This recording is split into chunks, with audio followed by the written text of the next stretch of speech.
The Ray movie might not happen. It's put on hold. The Taika movie might not happen. Put on hold.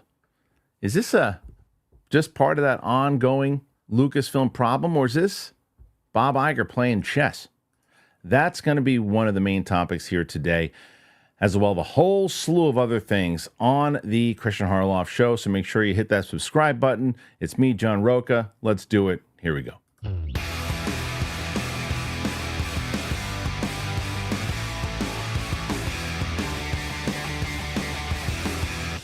All right, welcome back, ladies and gentlemen.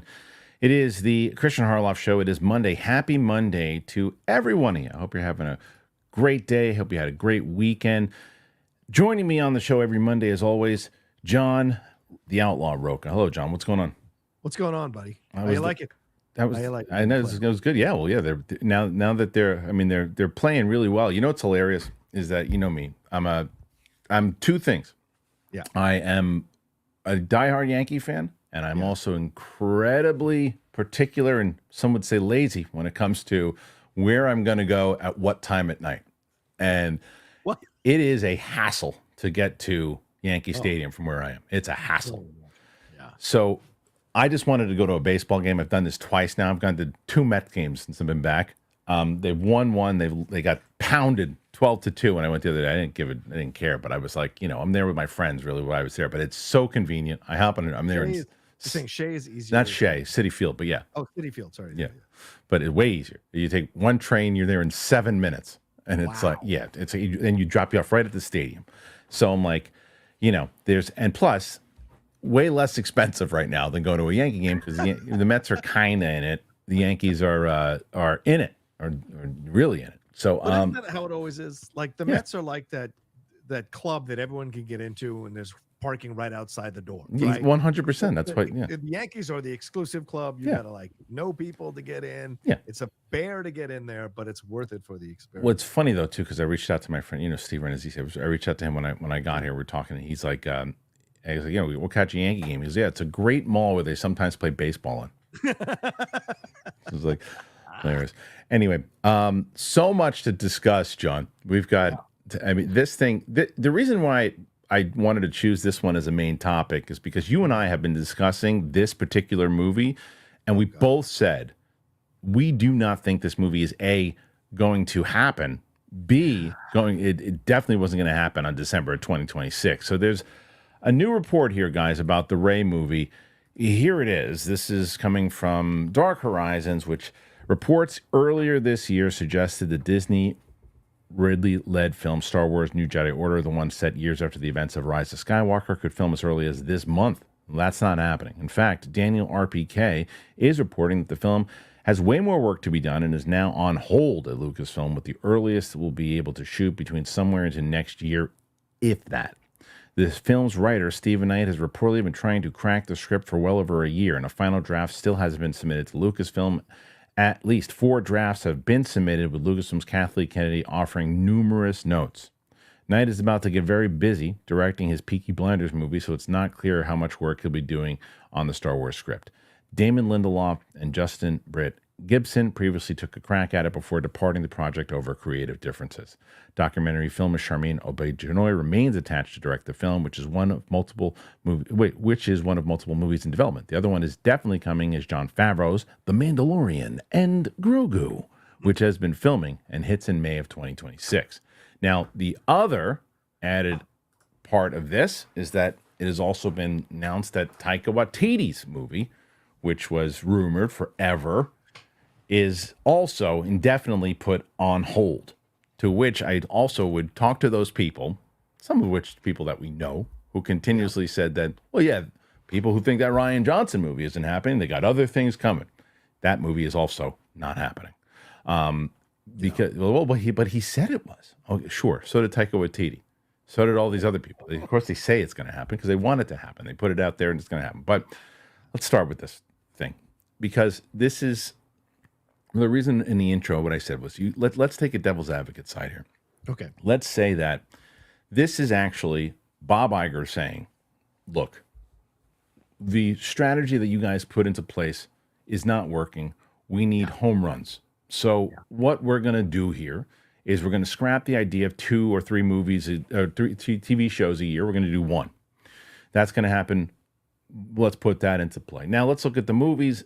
Mandalorian and Grogu, that's our closest thing to a home run because it's mainstream. People see Baby Yoda, they want to go. Green light, make it happen, go. What do you got going on in December? Well, they have this, and this, and maybe the Rey movie, Force Awakens. Yeah, and maybe they're actually paying attention and seeing that the whole fan base is not on board with that new trilogy, right? That's the devil's advocate side.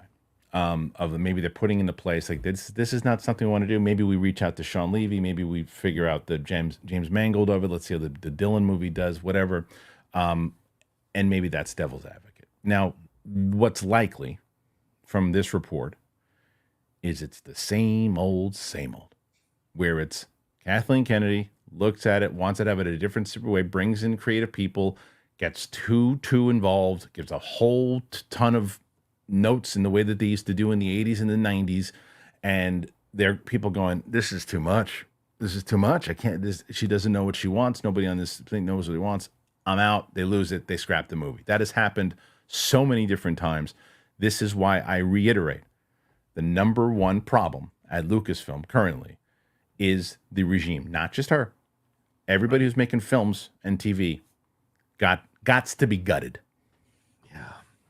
Yeah, it's, I live in hope for Star Wars because I try to be like, okay, I'm hearing this, but there's a thing called a track record. And if you look at a track record over the last few years of what's happened and what's gone on, and yes, sometimes Kathleen made the right move, removing a director, bringing back a director, or bringing in someone to save a movie or save a series, and sometimes she hasn't. But the last few years, I mean, this has just been, at times, a train wreck of a franchise, and the constant promising and not delivering and changing their minds and moving stuff around. And the thing is, you've got to be honest about what's happening. And I agree, Chris. It took me a long time to come around. I used to defend Kathleen all the time because I was like, no, she's made $6 billion with this franchise. Like, I don't know how many people could make $6 billion with Star Wars and create a whole new canon and get the books and the comic books, start the series, in charge of these movies. But now I think we're in the end game now. And this is, the fact that, from what I hear from my sources, a Rey movie is something Kathleen was 100% on, trying to drive home. Pushing it, right. She wanted a female-led feature film. It was like huge deal to her, the Rey film. Now, if they're going, well, this is on hold. And from what I understand, because I had heard this, I know Dark Horizons reported, but I heard this weeks ago from my source that Stephen Knight had submitted multiple drafts of the script and was getting frustrated because of that reason that you said, the constant notes, and he was at possibly his wit's end on this whole situation. So now you throw in the Sharmina Obaid-Chinoy situation as well, that is already baked into this, and that Sean Levy was working on his own Rey film. This makes it all seem like this film is not going to happen. And I wonder if this is the beginning of the end of Kathleen in charge, and she'll step down gracefully and all of that. But this is possibly the end, and Iger wanting to reshuffle everything completely, as you mentioned, and go forward in that direction and get someone new in there. We will see. But that's the question, right? And that's why I say regime change, because here's what's going to happen. It's not just replacing Kathleen. You're right. 100%. This is what's going to happen. They're going to, if that scenario happens where she says, I'm going to leave after Mandalorian and Grogu because we still don't have a 2026 movie. No. I can leave with a win. I'm out. They're just going to take the executive that's underneath her right now and put her or him in the forefront, and that is just someone else who's just been following that path. I hope they're not going to sell to Apple. That's the number one thing that they could do, but they won't. You need to get rid of that regime. They don't know what they're doing. It is not working. They don't even, because if Because what people will say is, well, look at Mandalorian and Grogu, made $1 billion. Yeah, that's one movie.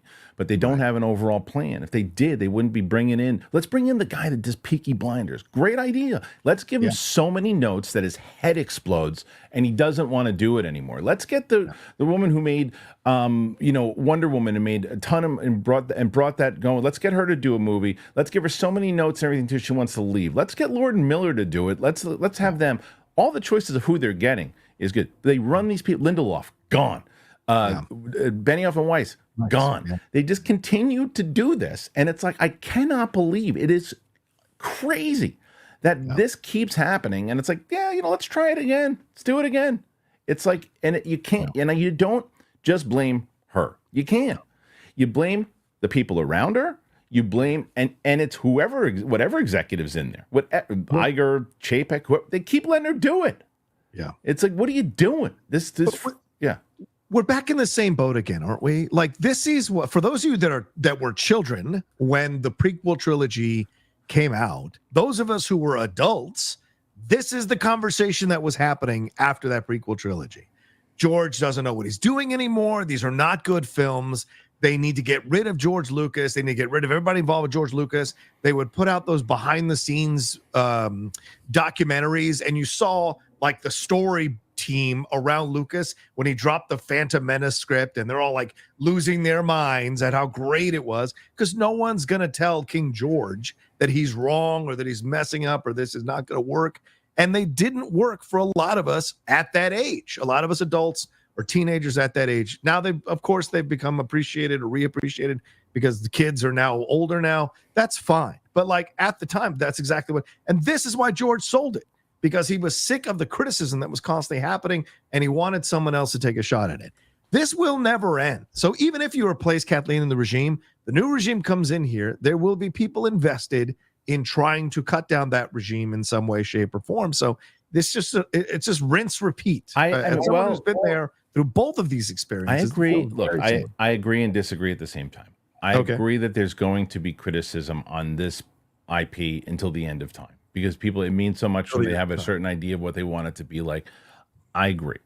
Yeah. However, there's also when the majority of it shifts, and whether or not, when you're looking right now, when you and I are part of them going, what are you guys doing? You're putting out $180 million shows and putting subpar stuff out.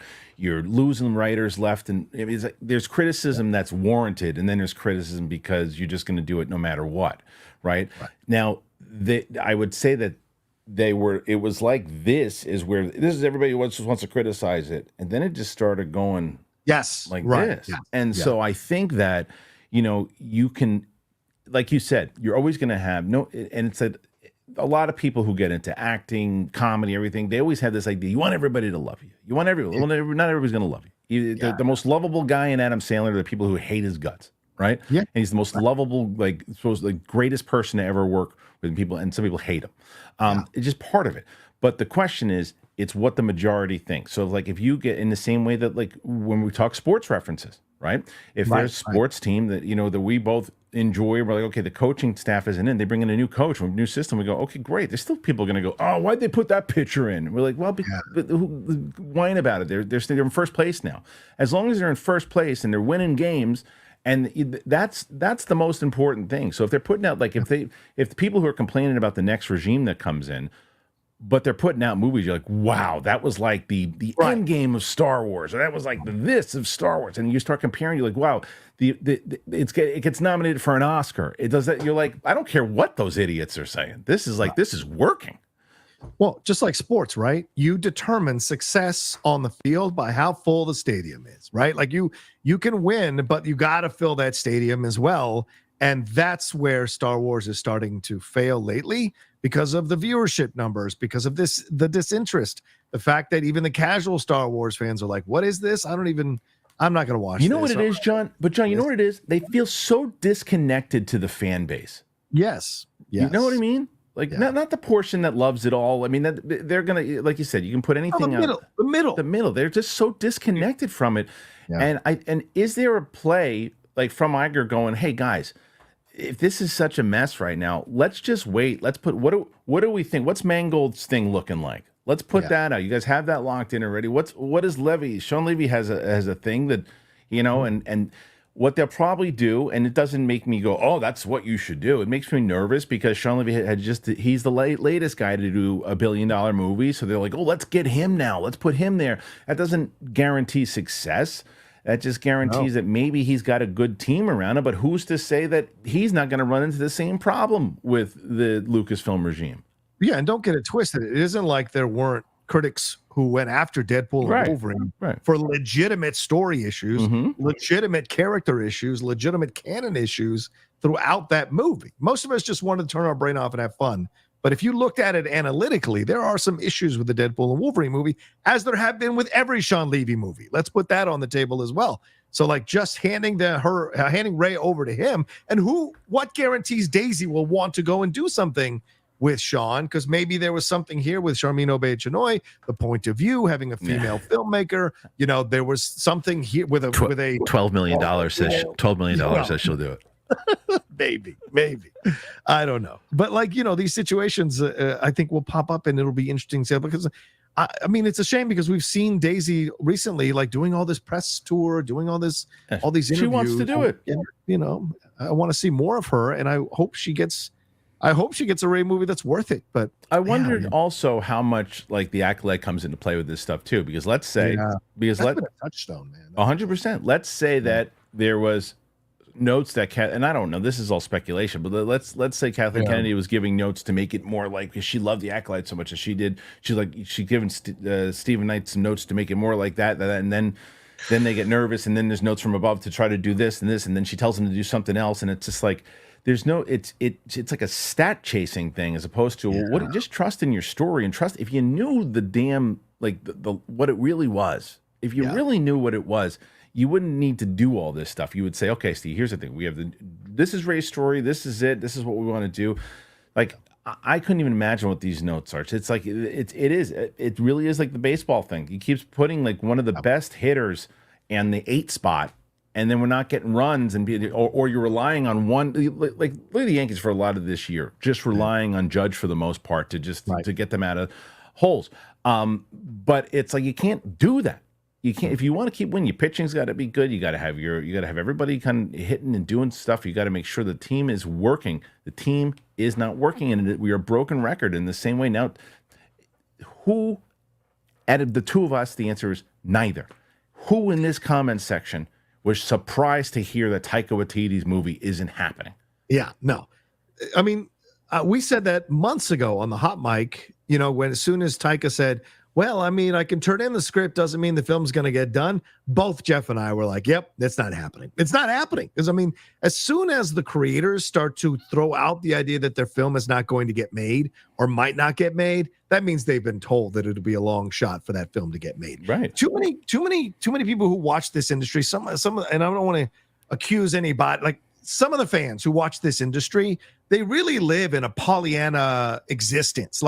This is a business, and it is a ruthless business, okay? Yes, you can watch the movie and you feel good about yourself. You get inspired and go and chase your dreams. But behind the scenes, as we just saw, if you read that IGN article on Pixar, it is a brutal business to people who work in this business. And so they promise you everything. It doesn't mean you're going to get it. And stop believing in these people so much that they're telling you the honest truth in these interviews and telling you the honest truth in these assessments, or coming out and doing these presentations. And I mean, come on, guys. But it's also in a company. Yes, the kumbaya stuff. It drives me nuts also. But it's not defeat. If those people leave and new people come in, and because I see all this stuff well, you're letting the bad guys win if you start to do changes to it. It's no, it's clearly not working. It's it's not working. It's so clear to. I mean, look. Now, I'm not saying that there aren't people who enjoy some of this stuff. No one should be crapped on for their opinion if they like something.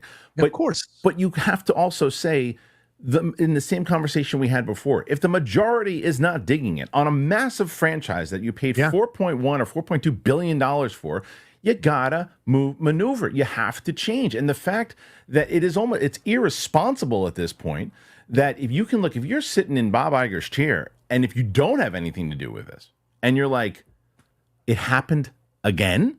Yeah. The movie they were supposed to have another movie we're supposed to have, another Star Wars movie. We haven't had a movie since 2019. I asked for 2 of them, and it's getting pushed again. Yeah. I'm saying, who am I firing? How many people am I firing right now? This has to change. I can't believe it. It's crazy. This is a crazy scenario that's been happening for years. And as a fan base, we have a right to demand more and demand better.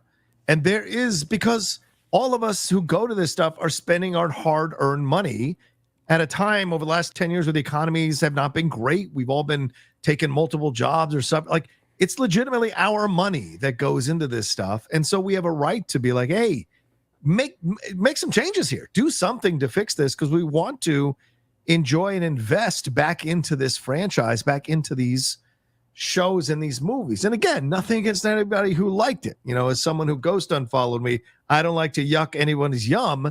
It's this kind of situation here where you're like, okay, yes, glad you liked it, but clearly you have to be objective and see that a majority of people didn't like it. And so because a majority of people are not liking it, this is not A24. This is not some independent film that you can champion. Right. You know, this is a franchise. But look at the wins, John. Look at the wins, right? The wins to losses. If you look at Star Wars as a whole, the wins to losses. Yeah. They ain't playing 500 ball.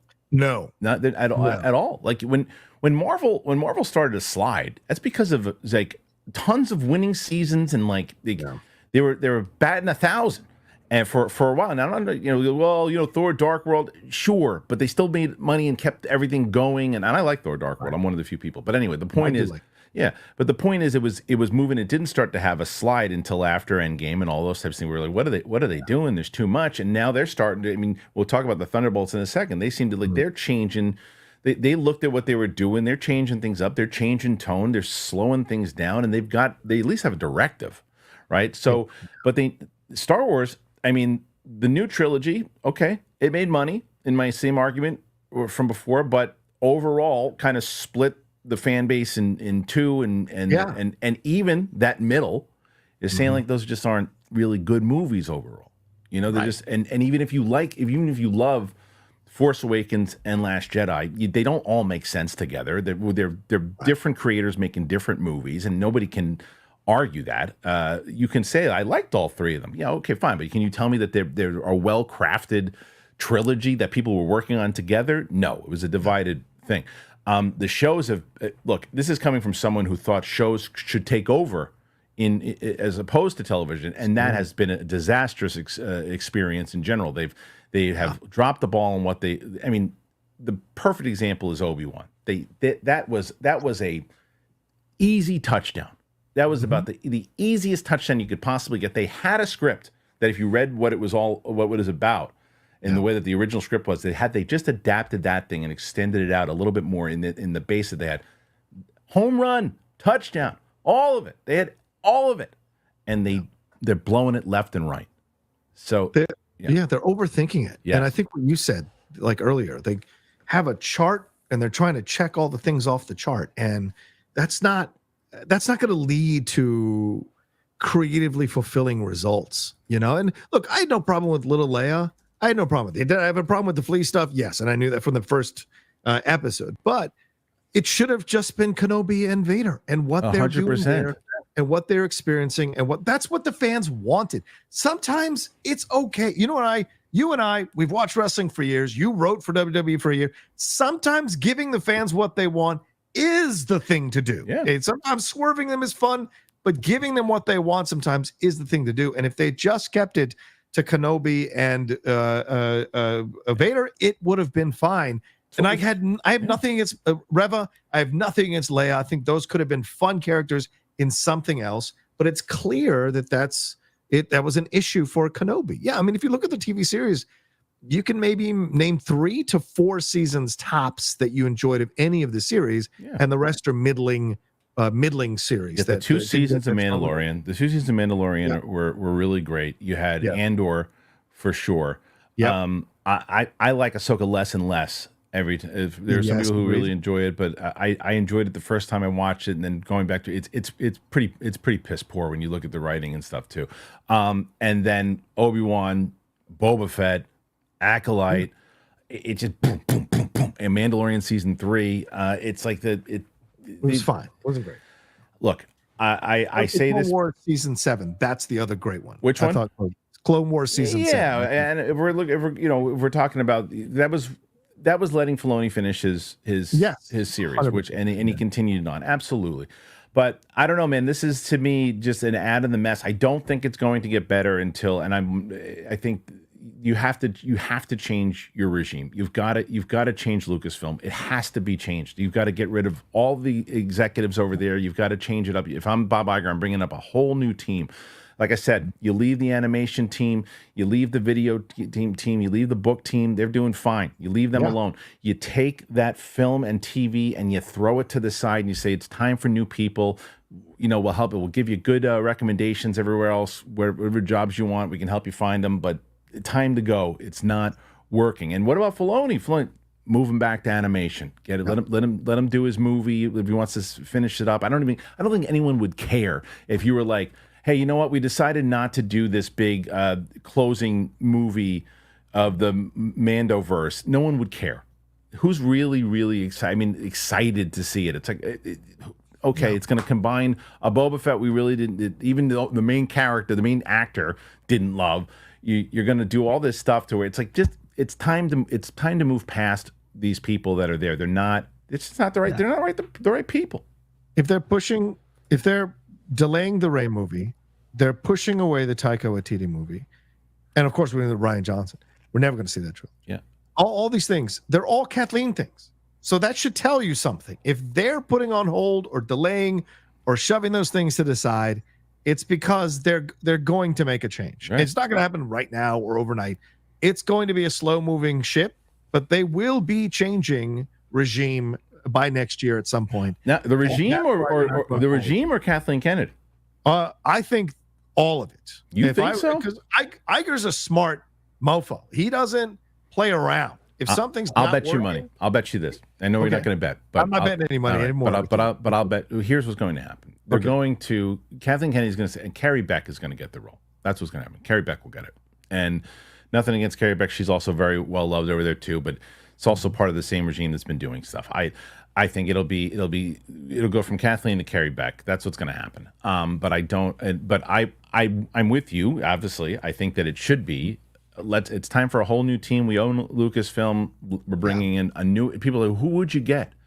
It's like someone that you guys don't know, an executive who's been moving up the ranks and doing something. Some a woman or man that's been doing anywhere from like 40 to 50 years old, been part of this thing, and it's time the same way that Feige was moving up and doing those types of things. And this is the other thing that I think is misleading. I saw someone in the comments say, "Let Filoni cook. He hasn't been in his job that long." Yes, he has. He hasn't been. But that's not that person's fault, because to them they see the announcement that when he was in that role for a good year and a half before that announcement even came out. He's been very involved with the TV shows. He's been very involved with the creators. He's been very vocal about what shows should be part or work towards Lucasfilm and what doesn't. He has been cooking, and he's been making raw burgers. Ahsoka was this meal. I mean, what are you talking about? Yeah, that's the thing.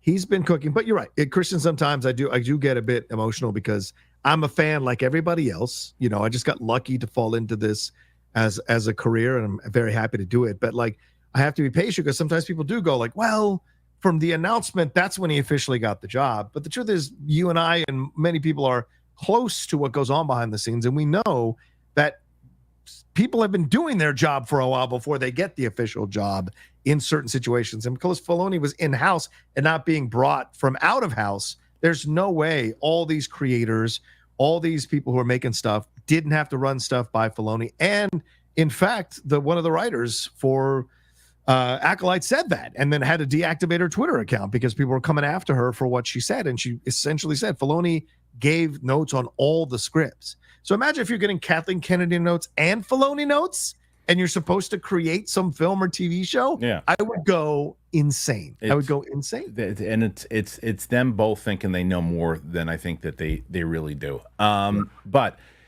anyway, there's a lot. That's a lot. So I'm very curious to what you guys think about all this. Obviously, in the comment section, we've seen people be pretty active. If you're watching on the replay, put your comments in there. Let us know. Do you think that this should be a regime change? Should it just be one person? Give them all a chance? How do you feel about it? I'm very curious to what you think. Or is this just going to keep happening again and again and again? And after Mandalorian and Grogu performs, which I believe it will, people are going, okay, they're back on track, which I don't think will be the case. We got a lot more to cover. We have a couple. We had the Thunderbolts trailer that dropped, and we'll discuss that in just a moment. I already see people putting in comments. Last week, John Rocha was the champ with 73 questions. Oh, He's already started at 33 here before we even announced it. So if, I don't know, John can start the week out again with a big win, we'll see. But John is the guy to beat at 73 for last week at least. And I guess it's fresh right now. He's the guy to beat at 33 because the week just started. But we're going to move on. And before we do, I want to tell you guys about two of our wonderful sponsors, tell you about AG1 and Hims. Here it is. Let's talk AG1. I love AG1. I had it this morning. I love it. It helps you build a healthy morning routine. 60 seconds to get your daily dose of vitamins, minerals, pre and probiotics, adaptogens, more. And I've been drinking it for, forever. You can't be part of this show if you haven't heard me talking about AG1. I'm going to give you a couple of fast facts about AG1 and how it supports your gut health. It contains prebiotics, probiotics, and gut-supporting ingredients to support your digestion, reduce bloating, and keep you regular. In a research study, 80% of participants noticed less gas and bloating after 30 days of drinking AG1. For me, I've had a lot of changes since I started to. I sleep better, better gut health, my focus, stress, all of it. It's just great. AG1's powder form makes it easy for your body to digest and access the nutrient-dense ingredients in the formula. They've been around with us for so long because so many of you guys have been doing it also. You've been getting AG1, you've been checking it out, you've been changing your routines, and it's worked. So if you want to start and notice the difference for yourself, it's a great first step to invest in your health, and that's why they've been a proud partner of mine for so long. Try AG1 and get a free bottle of Vitamin D3K2 and 5 free AG1 Travel Packs with your first purchase at drinkag1.com/bigthing. $48 value for free if you go to drinkag1.com/bigthing. Go ahead, check it out. Hims! Guys, when we leave the house, whether you got your phone, wallet, keys, how's your hair look? But if you're experiencing hair loss, you may not be so confident when you step outside your door. You got to get confident again, and you got to restore your hair. And you do it with Hims, because nobody wants to lose your hair. And for men, it's common. And now with Hims, the solution is simple. You try Hims Hair Loss Solutions, and you'll be joining hundreds of thousands of subscribers who got their flow back. Hims provides access to a range of hair loss treatments that work all the way from the comfort of your couch. They offer personalized chewable, orable, spray, and serum treatment options so you can find what works best for you. The process is simple and 100% online. Just answer a few questions, and a medical provider will determine if the treatment is right for you. If prescribed, your treatment is sent directly to your door. Hims has hundreds of thousands of trusted subscribers, so if you feel like you're losing a part of yourself with your hair loss, get Hims and get your confidence back. Start your free online visit today at hims.com/bigthing, HIMS.com/bigthing for your personalized hair loss treatment options. So that's hims.com/bigthing. Results vary based on studios of topical and oral mixodal. Prescription products require an online consultation with a healthcare provider who will determine if prescription is appropriate. Restrictions apply. See website for full details and important safety information. All right. Thank you to our friends over at both Hims and AG1. As I mentioned to you guys each and every time, so many people have been telling me that they sign up to both of them. And when you do, you help yourself out and you help the show out. John, before we went to break there, I said I was going to jump into that Thunderbolts thing. Yeah. I lied. There is a breaking story here at Deadline that I'm going to bring up right now. And that is that Kyle Chandler is in talks to star in Lantern's DC series for HBO. Interesting. Emmy winner Kyle Chandler is in negotiations to star in Lantern, HBO's high-profile series based on the Green Lantern DC Comics, sources tell Deadline. No one is commenting, but I hear Chandler is poised to play Hal Jordan, the Green Lantern character that was played by Ryan Reynolds in the 2011 movie. The series, from Ozark's Chris Mundy, Watchmen's Damon Lindelof, and comic book writer Tom King, follows new recruit Jon Stewart and Lantern legend Hal Jordan, two intergalactic cops drawn into a dark, Earth-based mystery as they investigate the murder in American Heartland. The 8-episode Lanterns is produced by HBO in association with Warner Brothers Television, DC Studios. Mundy, who will serve as a showrunner, Lindelof and King are co-writing and executive producing. The project, which received a straight-to-series order in June, marks one of the first titles to come out of the revamped DC Studios. Jon Stewart, Hal Jordan are two of the most DC compelling characters, and Lanterns brings them to life in an original detective story that is a foundational part of the unified DCU. We're launching next summer with Superman. DC Studios co-chairman and co-CEO James Gunn, Peter Safran, said at the time of this year's announcement. Chandler, an Emmy winner for his signature role on Friday Night Lights, also starred in Bloodline, Catch-22, and Super Pumped in features. He will next be seen in Back in Action and Anniversary. Okay, so this is a name. Yes. Very similar to what we said before with Joel Edgerton, that doesn't get brought up because he's not like the big, flashy, sexy name. But when you see him, you go, that guy's great. He's a great actor. Now, does he move the needle as far as like, oh, I'm going to go watch this because Kyle Chandler's in it? No. Is that necessary? Not really. It also depends on who's Jon Stewart. Right? Yes. I can't remember who it was. If it was you, forgive me, but someone told me that it seemed as if Jon Stewart had already been cast. Or maybe it was Winston. Oh, no, I didn't. I'm not sure. Maybe it might be Winston. That's true. But someone said that it seems like James Gunn tweeted something out. I don't know. There was kind of hinting or whatever it might be. But Kyle Chandler, a name that has not been on the list. Very curious to what Jeff Snyder, who is now you can't even find him on the map anymore unless you go to the newsletter. But But I wonder what Jeff Snyder's hearing about this stuff. What do you think about Kyle Chandler?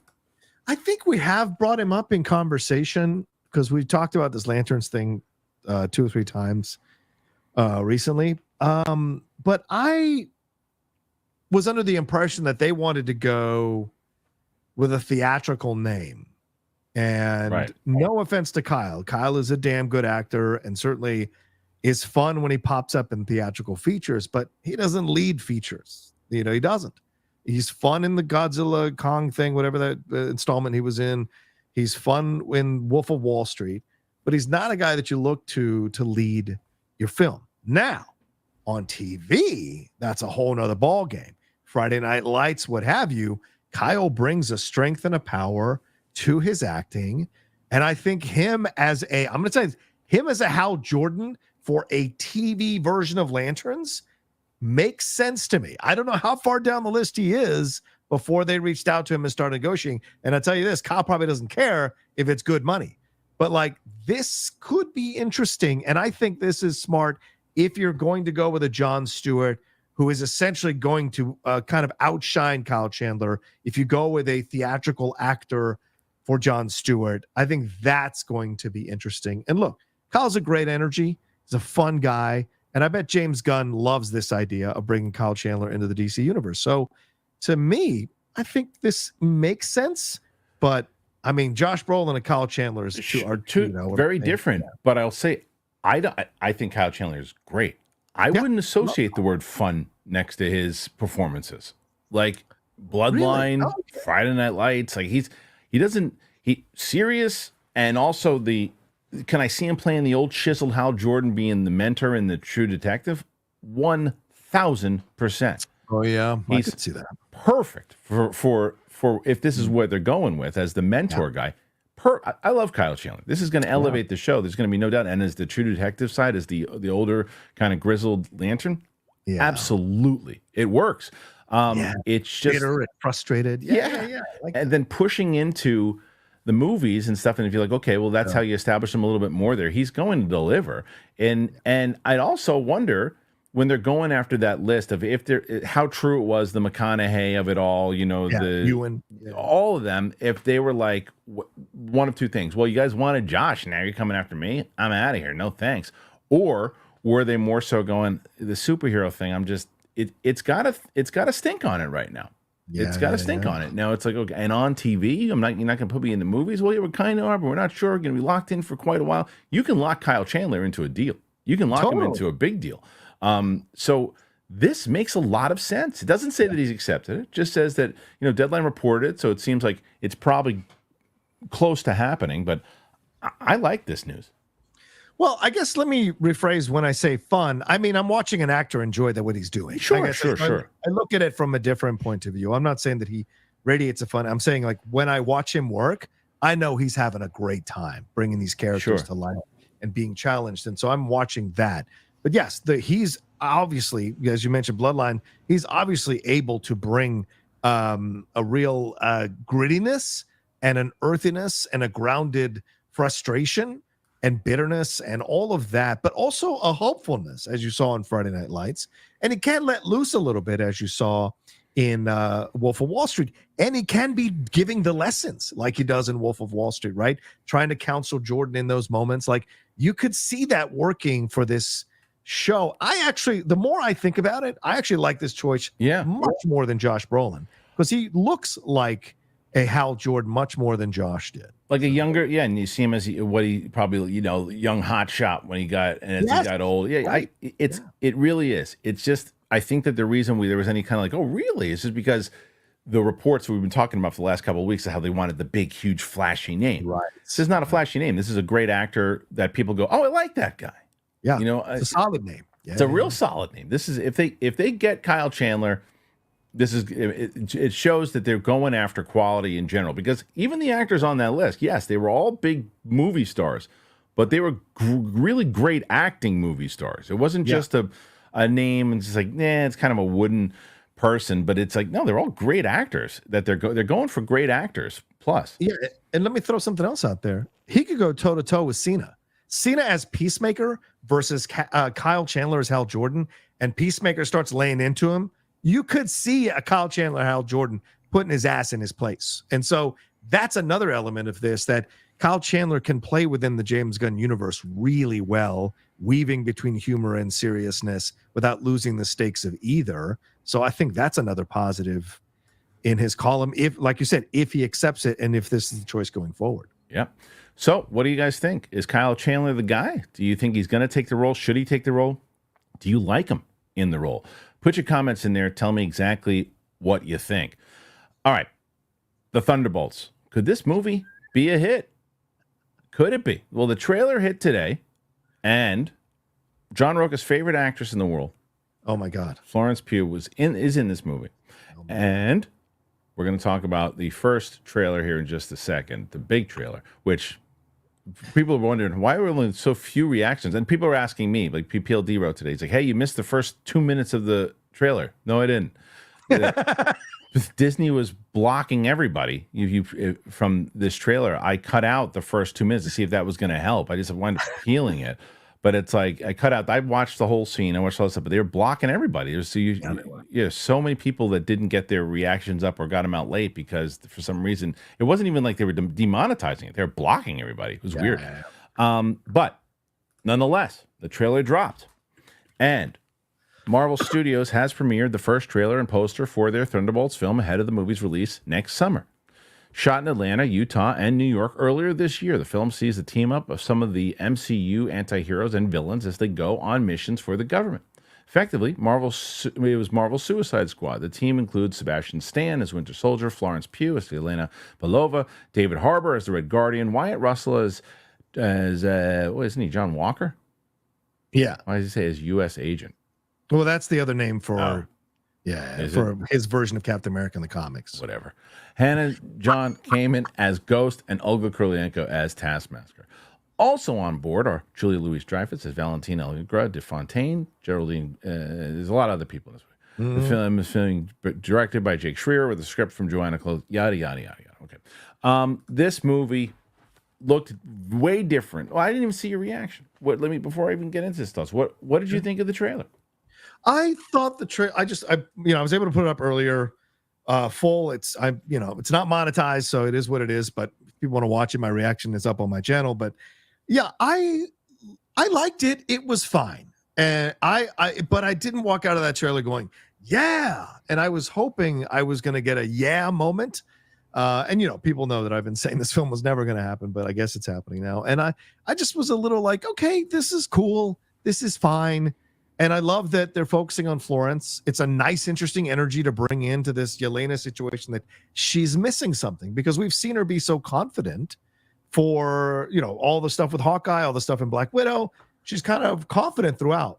This is a different energy. This is a different layer to her, color to her. And you're seeing all the other Thunderbolts in the same position, kind of adrift because of all the stuff that they've separately experienced in the MCU in their lives. So how is she going to bring them together?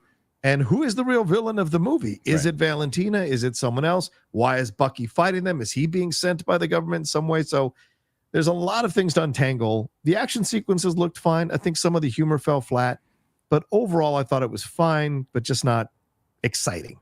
Well, before I give my thoughts, let me ask you this question. Will Lewis Pullman be playing characters named Bob for the rest of his career? Yeah, I know. I said the same thing in my reaction. Like, he's Bob again? He's Bob again. I was like, because at first I was like, wait a minute. Yeah. He's doing another Bob character. So I felt differently about this trailer. I liked this trailer. Because I knew nothing about this. I didn't care about this movie at all. All I knew was essentially what we talked about before, which is Marvel is trying to clean themselves up. They essentially shot a different movie with Captain America because they looked at it and they said, look, that movie's going to be a loss no matter what. Because they spent like 400 or basically shot 2 movies. But they said, look, we need to shoot this over again, and then we'll get everything back in the other movies because we're going to fix it up. And if we make a good movie, and the trailer was pretty good. I like what they did, everything thus far. They're really promoting the hell out of Red Hulk, and they are leading into then this movie. This movie, I was wondering, is this just going to be, because the Suicide Squad, as a lot of people have been comparing them to, calls on some humor, and especially when you got James Gunn making the good one, then there's going to be a lot of humor throughout it. And I was like, okay, is this just going to be them Joke Fest City, and are we going to get the Marvels all over again? Or are we going to get Love and Thunder all over again? There's jokes, but they're not relying on it. And it's a lot of David Harbour doing a lot of the jokes, minus like the Bob joke and everything too. But for the most part, it seems like they're taking it pretty serious. Yeah. I love Julia Louis-Dreyfus. I don't think she fits in the MCU. Again, I said this as well. I've been saying this since she appeared. She is the completely wrong tone, wrong character, wrong actress in this character. I love her. Part of the MCU. Yeah, I love her. I watched some episodes of Veep this morning when I woke up. It's fun. She's great. But she hasn't had a chance yet to prove us wrong. You know what I mean? She hasn't had a chance yet to say, and this could be the movie that proves us wrong, or it could be like, out of everybody, it just seems like she's doing her shtick, and it's not working this time around. But the movie itself looked pretty solid to me. I mean, it had me curious. It didn't have me going, pass on that one. It had me going, okay, because what this movie is dependent on is, just like the Suicide Squad, is the chemistry between the cast. Is you're getting stuff, you're getting the blueprint of what this movie is. You're like, okay, here's this. We've seen it a million times over. This is a cast of misfits that have to band together, and they, yes, you don't know who the hell the villain is, but it's like, does it work with them? In the trailer, sure, it works so far, but can you do 2 hours of that? If you can do that for 2 hours, and you can get people, and you're excited to see the characters, because Ghost didn't get to do anything in that damn Ant-Man movie. So maybe you're able to change that up, and change and make all these people more charismatic, the dynamic differently. You put if that delivers, then you might have a hit on your hands because you want to see them. It's like a band. You're like, oh, look, I didn't know I was going to like that band. They had a couple of really good songs. Yeah. So there's a possibility, and if it is a good movie, it also allows then that one more cushion to get to Fantastic Four. Right. Yeah, I mean, I think they don't expect this film to make $1 billion. I think they'll be happy if this film makes, I don't know, 5 to 750, somewhere around there. If it does that, that's a big number too. What's that? That's a big number also for when because when does this come maybe out? 500, maybe 500. When does this come out? May 25th. I mean, I don't know. You put a movie out in May, you're not wrong. 500 is probably a disappointment. That's they've got a challenge. I mean, they've got a challenge on their hands for sure, because this is a movie that comes out in 2015, 2014. You got a shot to make $800 billion, because you're like, they're just moving right now. Captain America delivers. This movie's got a shot to do it now, to make it, because like, okay, maybe Marvel's coming back. If Captain America stinks up the joint, then you got even more of a challenge. She's like, oh, here's another one that I just don't care about. Just get me to Fantastic Four. And that could be a problem. So, but I do acknowledge, and I think that Marvel is making the steps to try to change it up with tone, with everything too. Because I've noticed the last two trailers have seemed like, no, we're making some action comic book movies. Deadpool is its own thing. It's a comedy. It needs to be because of the character and who the character is. But the next couple of movies seem like they're really trying. They're getting away from the goofiness. Yeah. I mean, even the opening, right? Like this could have easily been played for stupid fun, right? Her walking in and he's got a disheveled living room and she's like, "Do you feel fulfilled?" And he makes the joke, "Yes, very filled, very full."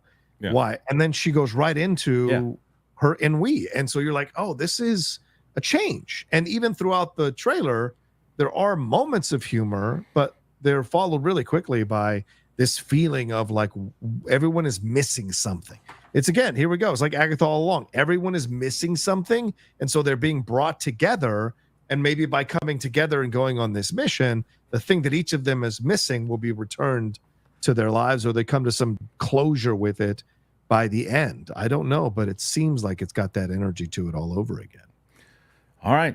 Thunderbolts. Is it going to make a lot of money? Is it going to be a hit? Is it going to crash and burn? What say you? Put your comments in there. What'd you think of the trailer? If you're watching live, if you're watching on the replay, please do. And we're available on Apple Podcasts. You can comment now on Spotify. So all of that. John, I'm upset. You're upset? I'm upset. Okay, what's wrong now? The box office. The box office happened, and I'm upset. Because Beetlejuice, good for Beetlejuice. It's now made hand over fist. It's doing really well. The BioXers beat the Autobots at the box office this weekend in what turned out to be an unexpectedly tight race. Did you see Transformers yet? I have not seen it. I'm seeing it this afternoon. Don't talk to me. Tim Burton's Beetlejuice to retain the crown at the domestic box office in its third week, taking in $26 million to bring its total up to $225 and $329 worldwide. The $75 million budgeted animated Transformer One, riding on strong critical reviews and a great A cinema score and audience, came in considerably below, with only $25 million domestic in second place. Overseas, lackluster $14 million start. The hope is now that the film will have potential legs, though it will face competition from The Wild Robot, which has stellar reviews and has taken in 6.8 already in a few markets this weekend.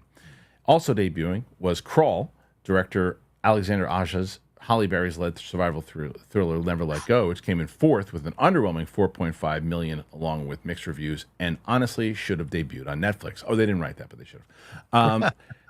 That continues a disastrous run for Lionsgate, following debuts of The Killer's Game with 2.6, The Crow 4.6, and the costly Borderlands 8.6.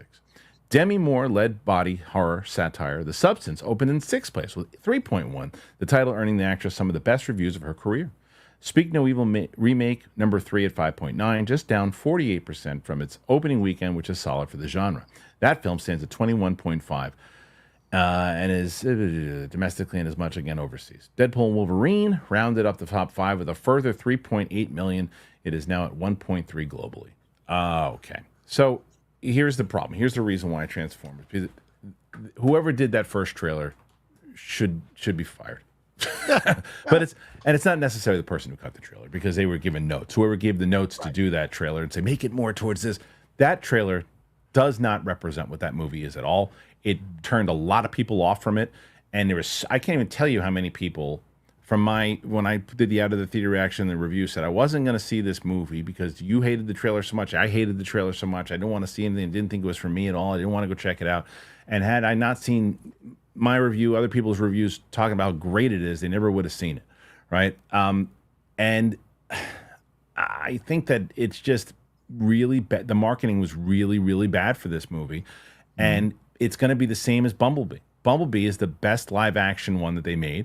It probably did the worst out of all the other ones, and that's because it just kept getting hammered by bad movie after bad movie after bad movie. It didn't even have Transformers in the damn title when they did it. And then we're like, well, we can't do more movies like that. And they think that it's bad. And so they're not going to do a Transformers 2 or Transformers, whatever it's called, the second one. They're not going to do it because they're going to think, oh, maybe people didn't like it. This will find an audience once it hits Paramount Plus, and once it hits all these other things, that's when people are really going to discover this thing. But I encourage people to get out and see this movie in the theater. It is one of the best movies of the year. I don't know. Here's what I'll tell you. You're not going to like what I'm going to say because I disagree with everything you said. Oh, okay. Yeah. Here's what I'll say. The Bumblebee situation had nothing to do with them putting Transformers in the title. Don't say it's not because Michael Bay was there. Don't say it. Look, I can say what I like, and I think Michael Bay was there. He was an EP. He didn't make the film, but he was an EP. But I think it was because it was a very provincial film. It is a boy and his dog, right? It is a young woman and her dog, her pet, Bumblebee, right? It's very small in its approach. Whereas the Transformers films made billions because they had all the Transformers. There were massive fights. I don't disagree with that. Spectacle. And that's why Bumblebee didn't make as much. If it had been Optimus Prime and a young woman, I think that would have made more money. I don't disagree with that. With this, though, I think the reason is nothing to do with the trailer. It's the fact that people aren't running out to see animated Transformers movies. They're not. And I get you. And listen, A War for Rohirrim, it's also not going to do that well at the box office. I'm telling you, people don't want to run out and see shit animated that they love watching live action. I think I'm not saying anything against animation. I'm not saying anything about the quality of these films. Yeah. I'm talking about the casual film goer that you need to get into the theater to make these films big hits. Sure. They're not running off to see an animated Transformers or Lord of the Rings movie. But wait, I don't necessarily disagree with anything that you just said there. I think that it's combined with what I said, to be completely honest with you. I think that if there was a better trailer that represented it, you're gonna get people talking about it more. It's not gonna necessarily win over those people you're talking about. But if those trailers are coming out and you're like, oh wow, that looks pretty good. What is that? It's like, it's an animated film, I'm not gonna see it. You're still gonna get that conversation. Is that 100%? But if the trailer is already expressing interest, I'm telling you that even what the detriment to that movie is that the people that do want to see it in the theater because it's a Transformers movie didn't want to see it because of the trailer. So you're not only taking away those people that didn't want to see it in the first place, you're taking away the people that wanted to see it but thought it wasn't for them, thought it was for kids, and now you're knocking off $5 to $10 million. Are you going to make it $100 million hit? No, your point is more than valid. That you're not going to make $100 million in that movie, but you could have made 40. You could have easily made 40 on that. I'm telling you, dude, that trailer is a gross representation of what that movie is. Now, the second trailer I saw it afterwards, and it's closer, but it is easily in the conversation for being the best Transformers theatrical movie ever. But that first trailer was supposed to appeal to kids.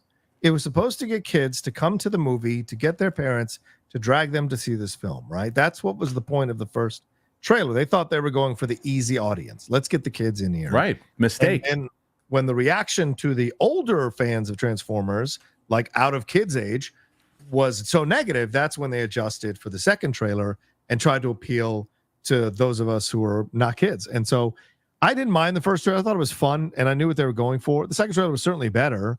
So I was, already on board. It's just that there's no rush to see it, so I'll see it today. But I just think it's, at the end of the day, it's that people weren't that interested in an animated Transformers prequel movie. And for whatever, once you've seen it live action, it's tough to go back. Go ahead and release a what if Marvel movie. Yeah, I know. Tell me how good you think that film is going to do. It's not going to do well. I just think, but it just depends on what you're trying. When you're saying doing well, what are you talking about as far as box office goes, right? Well, I mean, obviously 3 times whatever the box office, whatever the budget was. But when going to do that, no. But when you're making an animated film, you're saying, look, this is we want to at least hit this, so that will justify us doing a second one, and maybe that can even tie into another show that we do with it, and that this gets your hopes down because this is going to find an audience when it comes out. People are going to find this movie when it comes out on Paramount going, oh man, I wish I would have seen that in the theater, but they're not going to be kicking themselves in the butt because of what you said.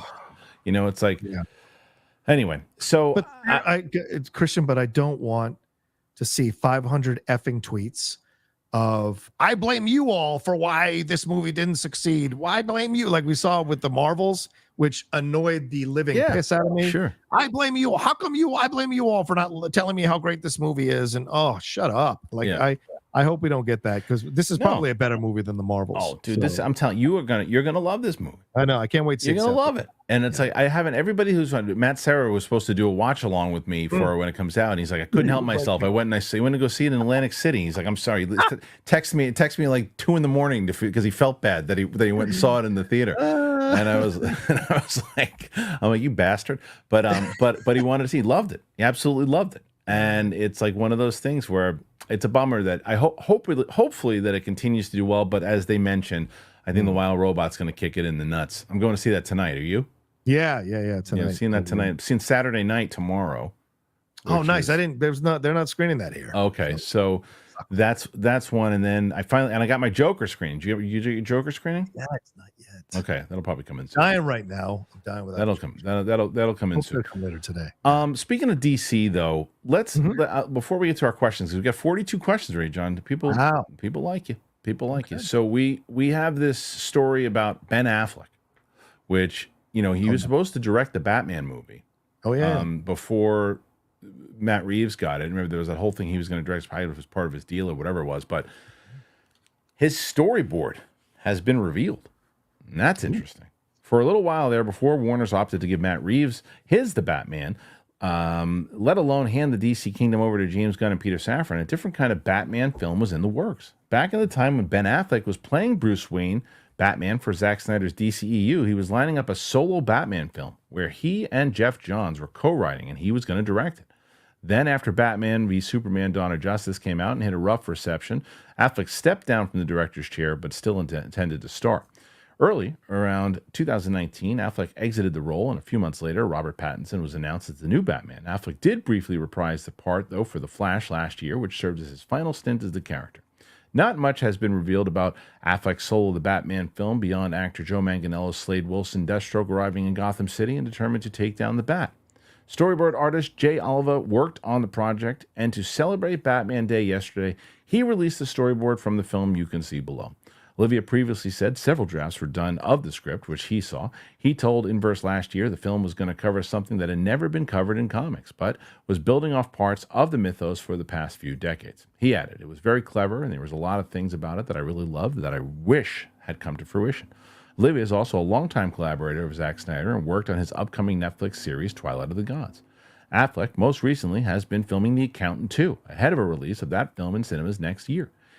His would-be on-screen antagonist Manganiello just arrived in South Africa to film his role as Barack Works syndicate leader Crocodile, a.k.a. Mr. Zero, in the second season of Netflix' big-budget live-action One Piece series. So this is the screenshot right here, if you see that up top there. But that's it. So there's a lot of what could have been from this series, and it could have, and I mean, who wouldn't have wanted to see a Batman directed Ben Affleck movie, Oh, 100%. I mean, great. 100%. I think that I'd rather, hear me out before I say this.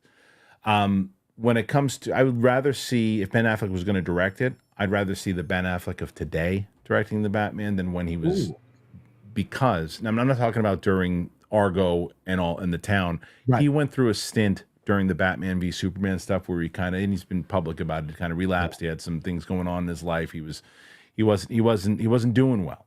And I think that movie that he did, what was the follow-up movie? They Live by Night. Yes, which was during that time. And the movie was watchable. It's not good. It's not a good movie. It's forgettable. And it was during that time. And it's around the same time as this. So I think he needed to clear his head. He needed to do what he did. He wound up making Air, which I loved. Air. I think Air is a great movie. One of my favorites of that year. And I think maybe we wouldn't have gotten Air if we would have gotten this movie. And I think that we maybe also wouldn't have gotten the Batman. We probably maybe also wouldn't have gotten Penguin, which was fantastic. What did you think of Penguin? Did you love it? I love Penguin. So good. So good. So that's my language. Penguin is my language. So I think we got what we were supposed to get here, and I think it worked out pretty well. But this would have been great to see. Yeah, I think it would have been fun. I mean, Manganiello. I mean, you don't like Manganiello?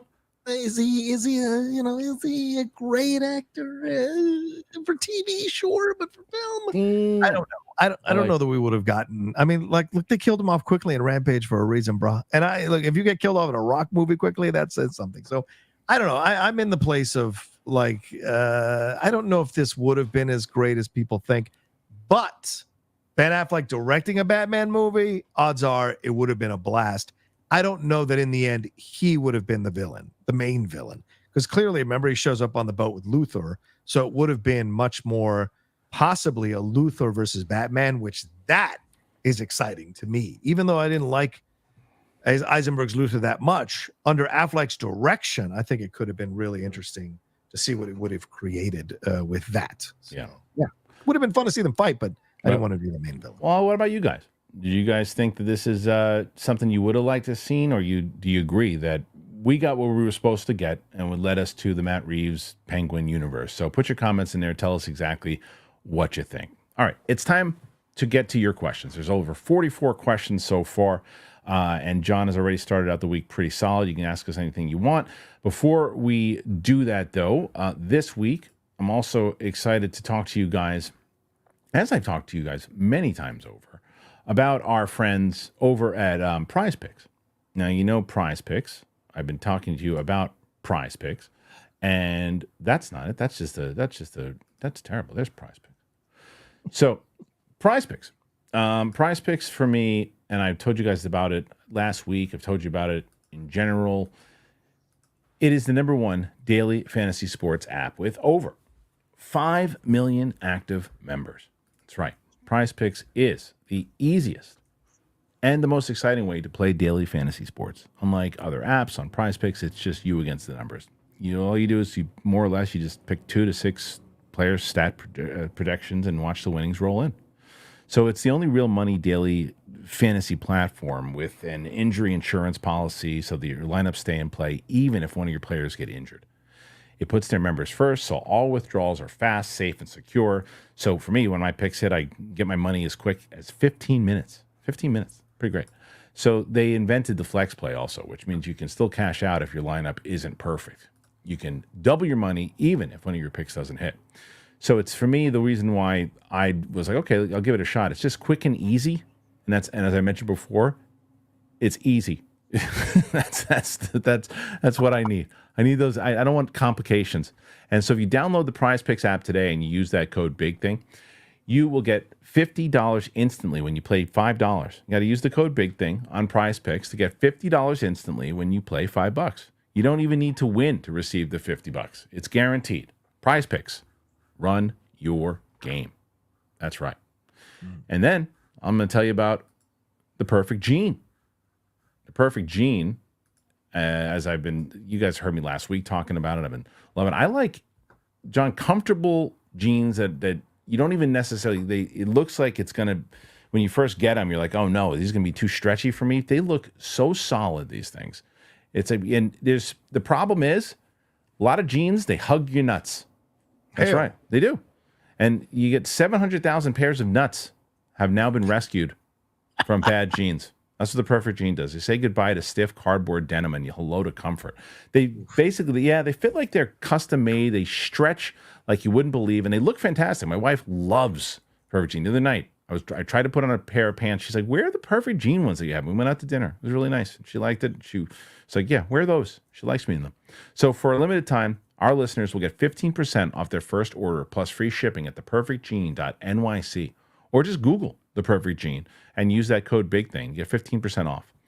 So the Perfect Gene, it doesn't just stop, though, at jeans. That's right. You can get T-shirts. They have really good, look at Slim Fit Admiral. You get all those stuff. They have a lot of different things.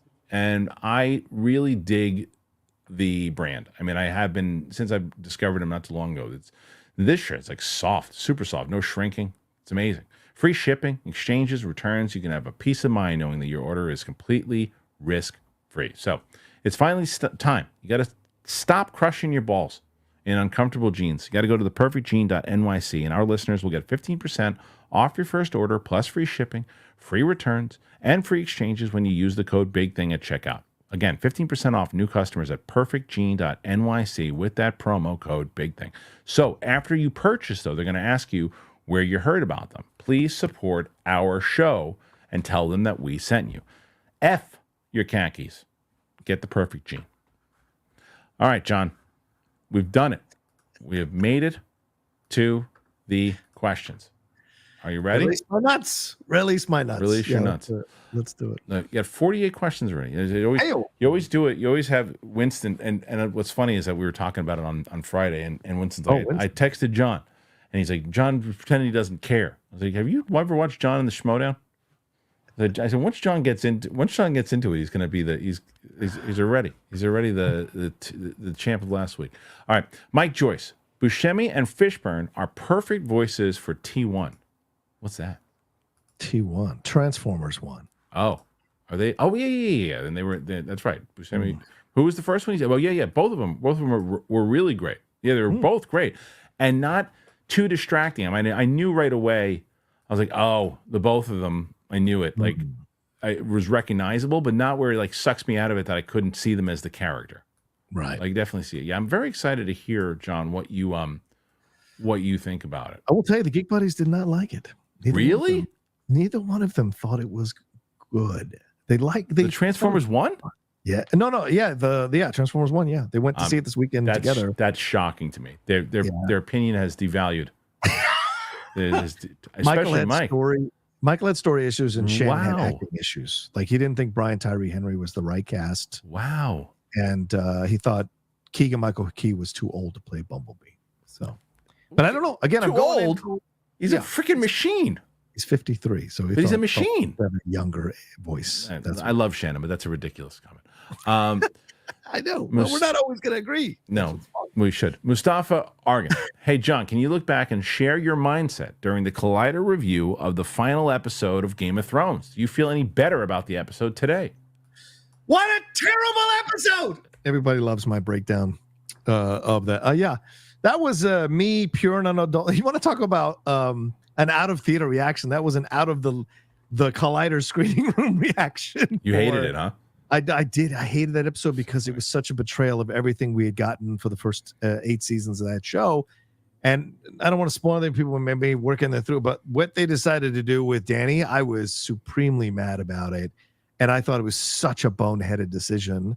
And clearly I'm not alone, as George R.R. Martin has also come out and spoken not so positively about the ending of Game of Thrones and recently about House of the Dragon, even though he deleted it. So, yeah. Oh, he did delete the House of the Dragon stuff? Oh, yeah. He did delete it like 3 or 4 hours later. He deleted it that day, but it's out there. So, but yeah. Hey, George, you're not going to get your check if you don't take your tweet down. Oh, my gosh. What did I do? No more wine. Stop drinking the wine. You can write this, but you can't write the book. Get back in that dungeon. Yeah. I want you to smell me. All right. Here is it. This is the next one again from Mike Joyce. Hey. Saw the new trailer for Red 1 before T1. As soon as The Rock came on screen, a kid near me said, I just know that'll be terrible. The kids are all right. I hope it's good. It does seem like it's going to be not good, but I hope it's good. Come on, man. No? You're a traitor, so you probably hate it. Yeah, I know. I have such I'm the friend you need because I tell you the truth. Everybody around The Rock is yes, man. You need someone to he should hire me to be his actual truth teller. So you don't think that's going to be a good one? No. Pay me $150,000. You can call me up anytime you want, and I'll tell you the truth about a situation. Matt Sinister McCall saw The Substance and Transformers One back to back. 4 hours with 2 tubs of popcorn. That movie had a crowd reaction that made your experience. Oh wait, what's a movie that had a crowd reaction that made your experience wild? The one I always bring up is the Rise of the Planet of the Apes. That's the Franco one, right?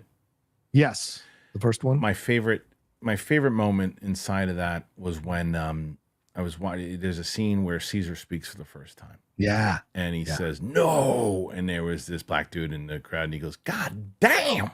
And it just the whole place just lost it. And I was like, "Yes!" It was such a great reaction. It was what we were all thinking, and the way that he did it was just so perfect, and the whole place just lost it. That's hilarious. Yeah. You have anyone that you can think of? What, they made the movie better, or just like a kind of a crazy theater experience? I think I guess Taken 3. When we were all, there was like a bunch of us who went to see it opening weekend in the afternoon on a Friday, and when that movie got real bad and the audience turned, someone just yelled out, "Well, we ain't getting a 4th one," and it was a big old response. And then everybody started just commenting throughout. It became Mystery Science Theater for the last 30 to 45 minutes of the movie. Got it. It was great. Yeah. And I told the story 1,000 times over, but the one I've told you the story, John, about the the Bruno screening I went to with the with the drink in the guy's face. Yeah. All right, Greenie from Oz. Hey, Kristian, any chance of Riley or Dorina coming on your show? I miss the old days of getting sweaty with them, talking horror and sci-fi. I think Dorina's pretty much detached from the movie space. She doesn't really talk movies too much. I mean, she's doing her own thing. She's doing music. Riley has been on my UFO show quite often, so he'll probably be back on that. I wouldn't mind having him on a live show though to see if he's available. I miss Riley. He's writing a book. Oh yeah. So he's doing, and he's also busy right now with his job and his little one. So, Greenie from Oz. I also love a Transformers spoiler review. Great movie. I think that I'll probably wait for Rocha maybe, and we do a couple spoiler thoughts on one of these. I was also thinking, John, after you see Joker, maybe we just do a full Monday episode where the majority of it's just spoiler talk. I like that idea. Yeah. Mustafa Argin. John Flickinger, announced recently he's returning to start reviewing movies full time again. Surely you can get him on for a live show or a review. So, what's funny about that is that this Thursday, I have Clark Wolf coming on the show. Oh, nice. So she was in town and she came into the studio and she was promoting some stuff. So we did like a full half an hour. So she'll be on the show this Thursday.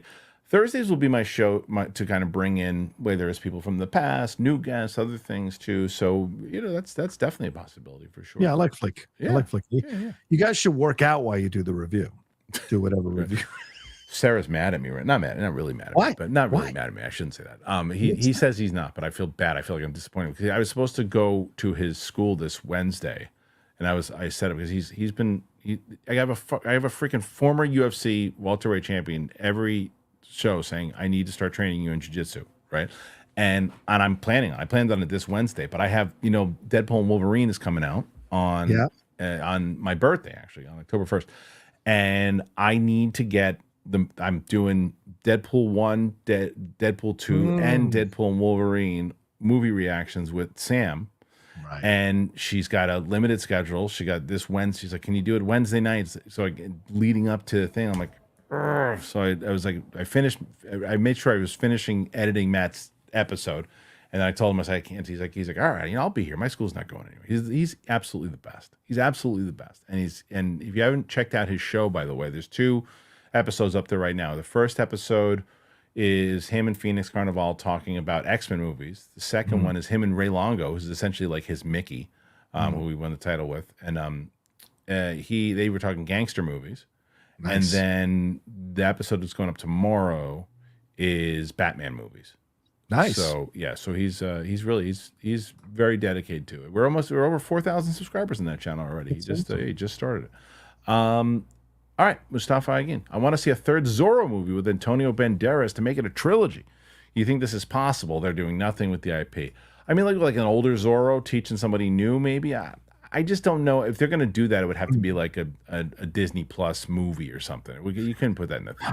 Yeah, you have to swing it back around because that was the first movie, right? Anthony Hopkins passing on Zorro to him. So yeah, you'd have to pass it on to a young Latino actor coming in. So yeah, it could be interesting. I wonder who it would be. I mean, I don't know. I like that kid from the Aaron Hernandez story that's on Hulu right now. So maybe him. You have to do streaming, right? You couldn't do that in theatrical. It would depend on the mood. Like if there's a sudden interest. And how much you're making it for. I mean, Top Gun Maverick, that was 30 years later, right? So yeah, but Top Gun in the pop culture. I know Zorro overall. No, you're right. You're right. Pop culture overall, Zorro. When you go back into the 50s and 60s, whatever, of course. Right. But as time went on, it wasn't as kind of beloved in the way that Top Gun was. Plus, and look, everybody thought Top Gun 2 was going to be a fart piece. They were like, come on, they're doing this, a sequel to this. And it's better. That movie, the second one's better than the first one. Okay. You don't think it's better than the first one? As far as quality of movie, I'm not talking about nostalgia. Dirty pirate whore mouth. It is they're equally good. How dare you? How? Look, I love the first one as much as everybody else. But come on. It's a product of the 80s, which I love. But it's overall quality of film, the second one is above and beyond. All right. This is the next one here, and this is from Steve S. Good day, guys. Love both your work. Thank you. I listened to the Return of the Jedi Cinephiles episode again. Have you ever discussed John's take on when Anakin becomes Darth Vader? I don't know if I know that. I'm sure we may be on Jedi Council back in the day. What's your take? I don't remember. When okay. does Anakin become Darth Vader? It says, what's John's take on when Anakin becomes Darth Vader? Oh, God, I don't remember. If you remind me in the chat, I'll go on about it. But, you know, I do so many of those Cinephile shows. I'm not sure.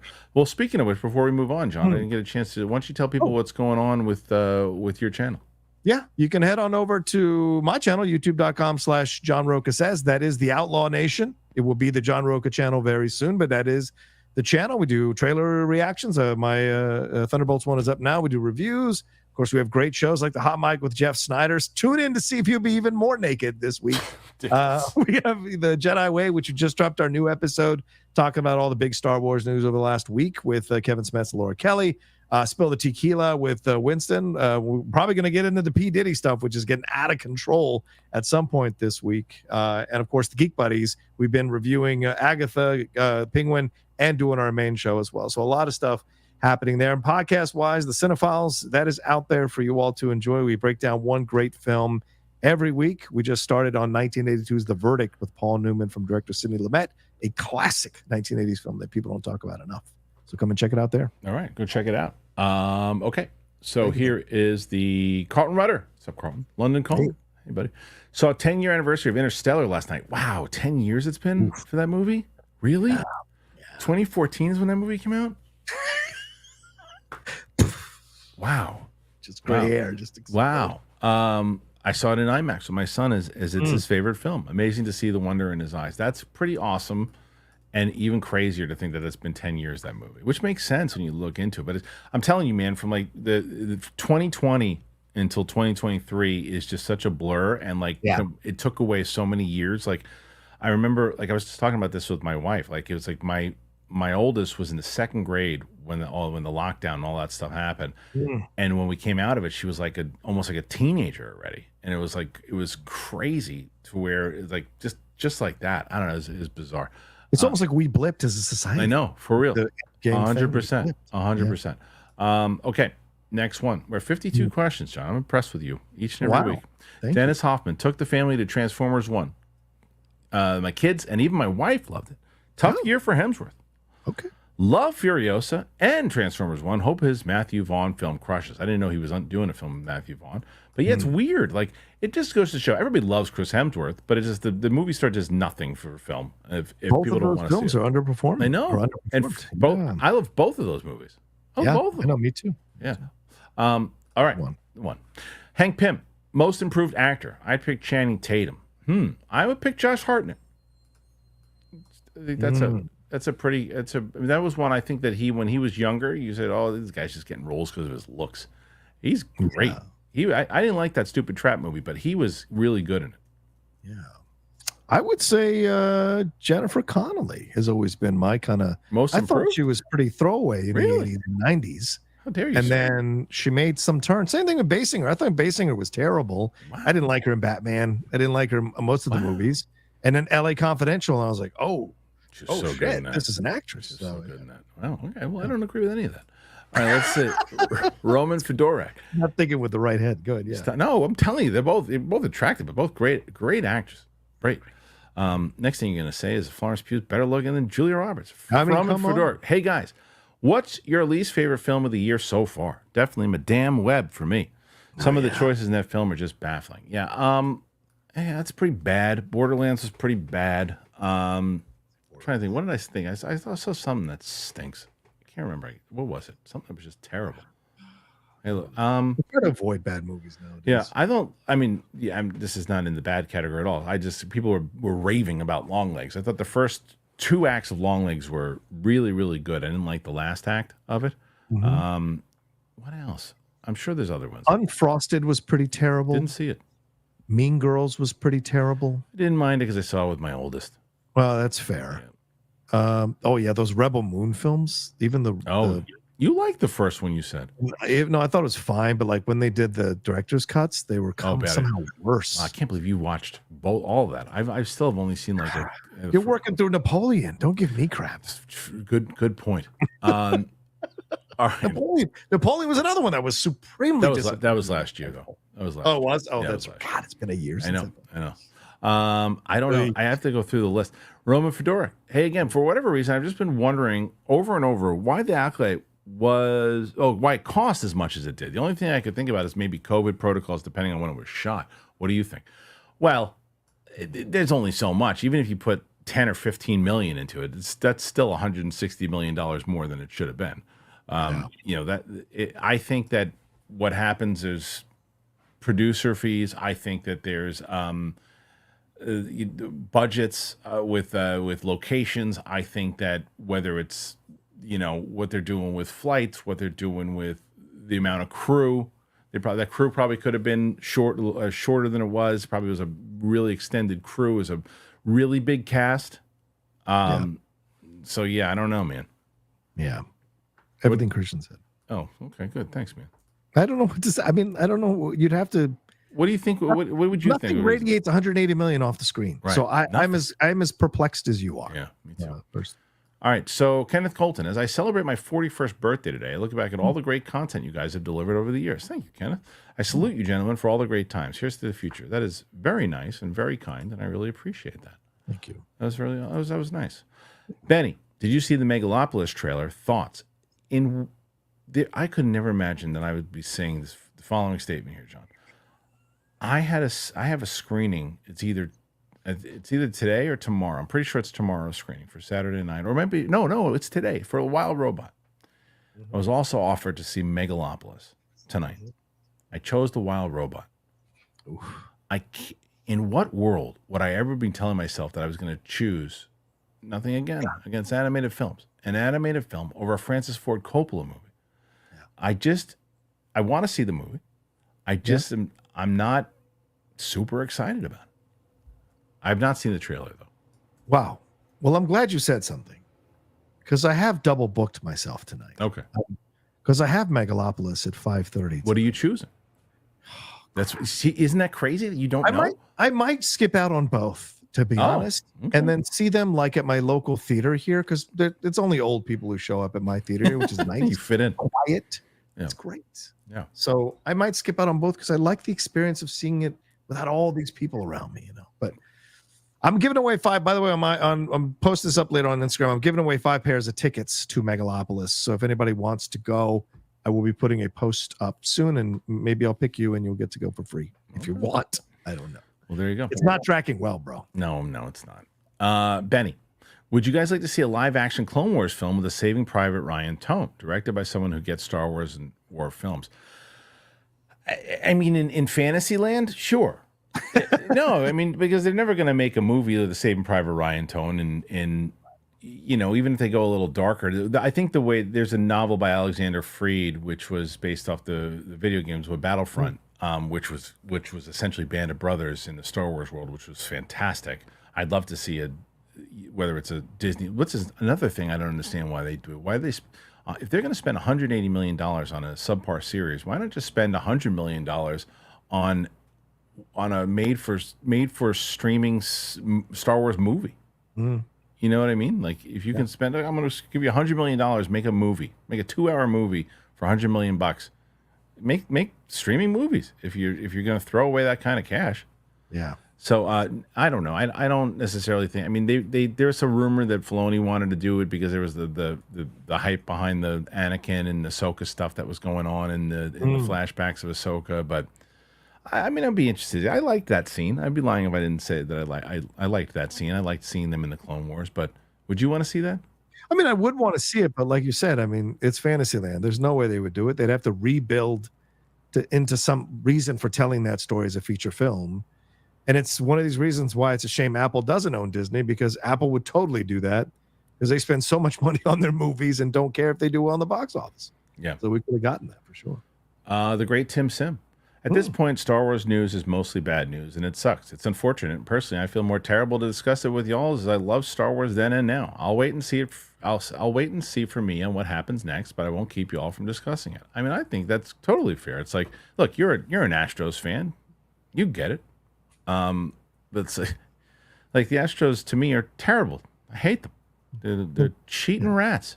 But Tim's a loyal fan. He is. They're cheating around, banging trash cans. Yeah, loyal, but he's a loyal fan to them. And also, You got to learn how to word these things, because Tim, you can't keep us from talking about Star Wars. No matter That's not what he said. That's not what he said. No, he said, didn't. I'll let you guys talk about it. He said it won't keep you all from discussing it. It won't keep me off. He can't keep us from discussing it. No matter what. You know what he's saying. Stop that. Artem comes back. He said, I finished episode 1 of The Penguin. I was wondering, why can't Star Wars do the same? They have money, resources, source material. What is stopping them? Everything that we discussed. They don't see Star Wars in that way. They don't see Star Wars in that way. And this is one of the reasons I think Filoni's a detriment to it. He's got this idea of what Lucas had and things, and he holds everybody to it. And I think that's a big problem. I think that Kathleen Kennedy also has this old school way of making movies and everything too. They don't go into, they have this idea of what they think Star Wars is. They're not pivoting at all. And they're not changing it. They're not trying to change it. So that's why. And they're not going into that. They'll never go into that realm. Andor was the closest thing to it. Yeah. Yeah. So. I was thinking about this the other day, because I obviously I don't slide into the anti-woke side of things when it comes to Star Wars. It's not my jam to be around that stuff, but like the way they've really leaned into the young adult approach to Star Wars, isn't this what everybody was afraid of when Disney bought Star Wars? Is that they were going to kidify it a little bit or make it, it's not Disney though. But it's not Disney. It's Lucasfilm. Yeah, but I mean, they're still under the umbrella of Disney. But so's Marvel. Right? Yeah, sure. But Marvel has a lot of humor in it. Sure. The thing is, I was thinking to myself, like, is this a situation where, like, I don't remember the original trilogy being exclusively young adult or kid appealing. Like, adults were into Star Wars in the original trilogy. Teenagers were into Star Wars from the original trilogy. So, like, it appealed across the board. Yeah, it did. And I think the Star Wars now is trying to be too focused towards the young adult market because they see it as a financially viable thing to do, and they're not focused on appealing to all the generations. Yeah, and it becomes a little frustrating. I think they listen to Twitter too much is what they do. Yeah, probably. This is the next one. Tim comes back in. He said, that said, I respect everyone's fair stance on Star Wars, and I apologize to anyone who felt offended to my super chat, but that's honestly how I feel. Hope everyone has a good week, and RIP Bryce Young's quarterback career, unfortunately. Wow, taking a shot at poor Bryce Young. Wow, Tim. Wow. Tim did it, but he also said, I don't think he said anything too bad in his original. No, I like to give Tim crap. Yeah. Gabriel LaRue. Breaking news: Keanu Reeves joins the crossover between G.I. Joe and Transformers and will play the uncle of Shia LaBeouf's character, John Wicke. That's not true. That can't be. That's not true. We would have seen that. That's Gabriel having some fun. God, I hope that's not true. Julius Wyatt. Malik Neighbors will single-handedly save D. Jones' job. Well, I don't know. We'll see. The Giants are... You can't play Cleveland every week, bro. I know. Trust me. Though I was walking down the block and I'm going, oh, look at this. At least they're up right now. And they held strong. So it was a day. The day was all right. Yesterday was all right. Oh, Ewok. Yeah. Would you prefer Gunn to wait until the Reeves trilogy is finished before casting Batman, or use Robert Pattinson as the DCU's Batman, or have another actor playing Batman concurrent with Pattinson? Unfortunately, I think you're going to have to do the former, because here is the problem. If you wait until the trilogy's over, I mean, hell, we ain't getting the 2020. We're not getting the Batman 2 until what, 2026, John? 2027? Yeah, at least. Yeah, so let's say late 2026. If we're going to start shooting until next year. So, right. Yeah. So let's be generous and say late 2026. Sure. That will be about 5 years or 4 years detached from the first movie. So let's be generous and say the next one after that is 3 years. So you're getting the third movie in 2029. You'll already have a Superman film, Supergirl. You won't have a Batman until 2029. You gotta cast your Batman. As far as Pattinson being the Batman, this is essentially the same thing that Nolan did, was basing everything more realistic. So there's not that supernatural, or the superheroes aren't out there and all that. So I don't think he'd fit. So I think you got to cast and say this is why we have an Elseworlds thing. John, what do you think differently? Pattinson does not fit in James Gunn universe as Batman. He doesn't. No. He doesn't. No matter what you try to do or bend over backwards. By the way, neither does Zoe Kravitz's Catwoman. Right. Neither does Colin Farrell's Penguin. None of those Matt Reeves people fit in the James Gunn universe of the DCU. No matter how much he tries to take credit for the Penguin and Super/Man, they do not fit in the DC universe that he is building. So no, they have to get a new Batman. Yeah, I agree. Okay, so the next one here, John, I have zero interest in the Ray movie personally. Yeah, I think that's, I think that's another reason is it's just been too many years removed now. It's crazy to say there has not been a Star Wars movie since 2019. But I need to, I wish I had the power to go into people's minds and find the truth. And then we could get like legitimate numbers. Like how many people don't want a Rey movie because it's a female lead, because they don't like her, or because they don't want to go that route. And how many people, if they announced a Kylo Ren movie, I think there's a majority of the Star Wars base that would lose their effing minds. But you announce a Rey movie and they're not so excited. And I don't know why people don't like Rey, because I love Rey. I thought Rey was great coming out of that trilogy. Maybe one of the only things that come out of the trilogy that was good. And I put her way above, not way above, but I put her above Kylo. I liked her story. I liked what Daisy Ridley did. Not so much Adam Driver as much. So I like the character of Rey very much, and I really like Daisy Ridley. I don't necessarily know if you need a Rey movie, though, depending if why not just do an episode 10 if you're going to do it and do that's fair. You know what I mean? Fair. It's like so I don't know, and I also disinterest. I'm just trying to figure it out. Yeah. I think that it's also because the three, as we mentioned earlier, the three movies were really a mess, and you can say what you want about each one individually, but they don't you can say that they're a trilogy, but they're not really. They're in the way that they were put together. I mean, come on, it was a disaster. So people, when you look at I don't look to rewatch those movies. I don't even. It's like the only time I watch them if we're doing like a rewatch or something, I'll probably wind up watching them again because I don't think Samantha's seen a damn one of them. I don't even think she's seen the original trilogy.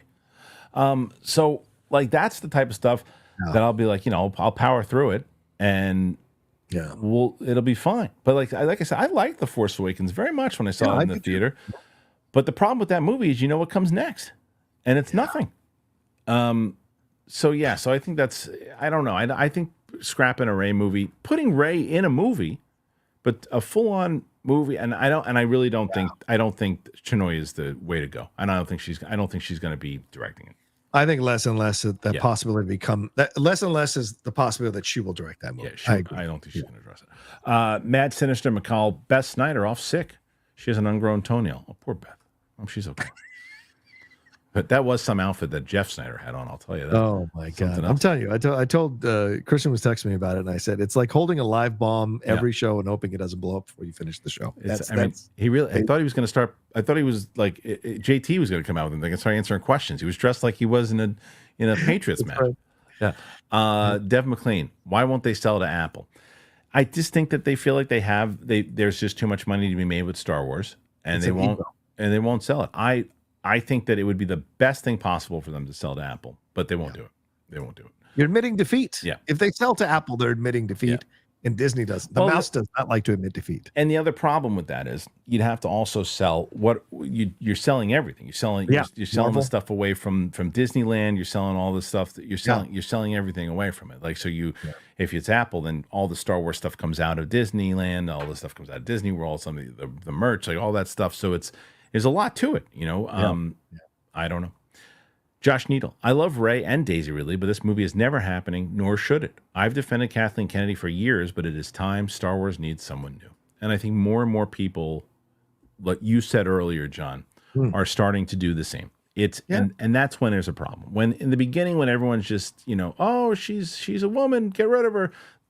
There's no merit. There's no merit to those arguments. But when it's like, well, no, she's done this, she's done this. This keeps, to me, the most telling thing is this director-writer thing. It's a joke.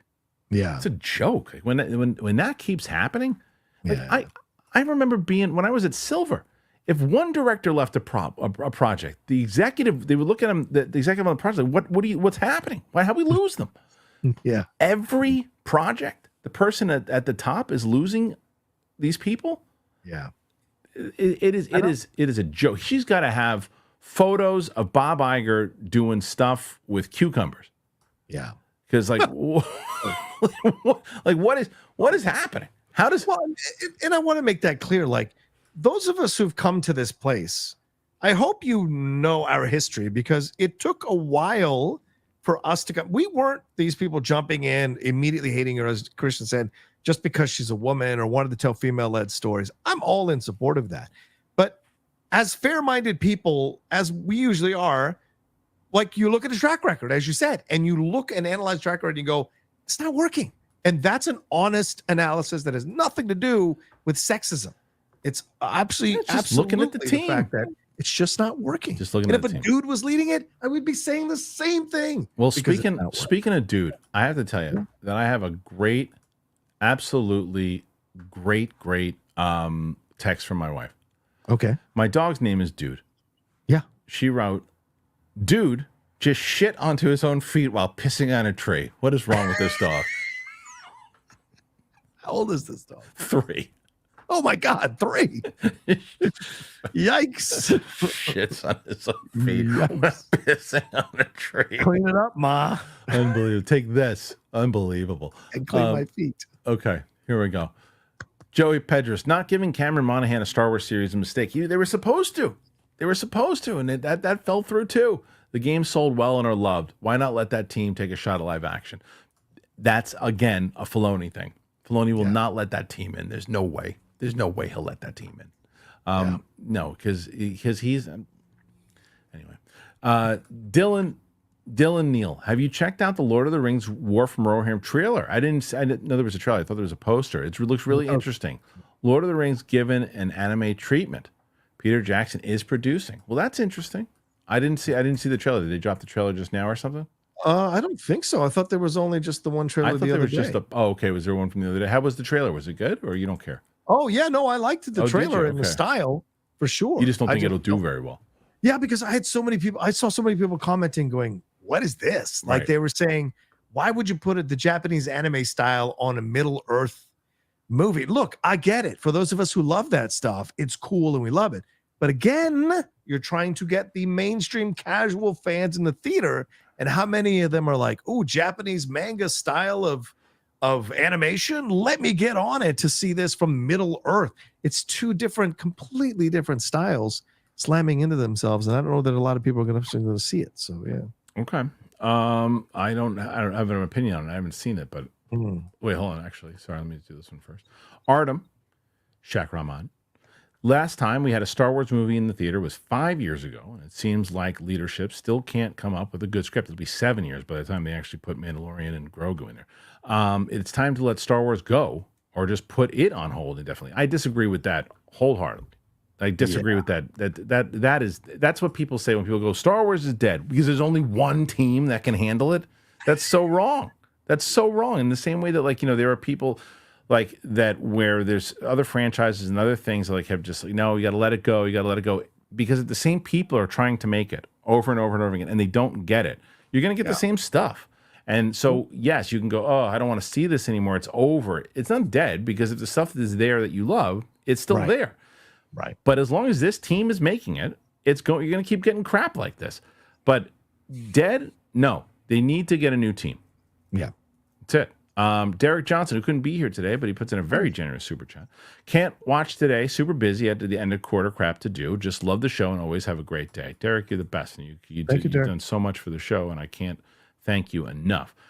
Derek is great and always roots for. He's one of the main reasons you and Winston are always going after each other. I love it. Yeah. Mad Sinister McCall. Rank these 5 films all in my top 20. 7, Dark Knight, Raid 2, Parasite, Spider-Man 2. Live shows are during my lunch. No more bathroom super chats. Hilarious.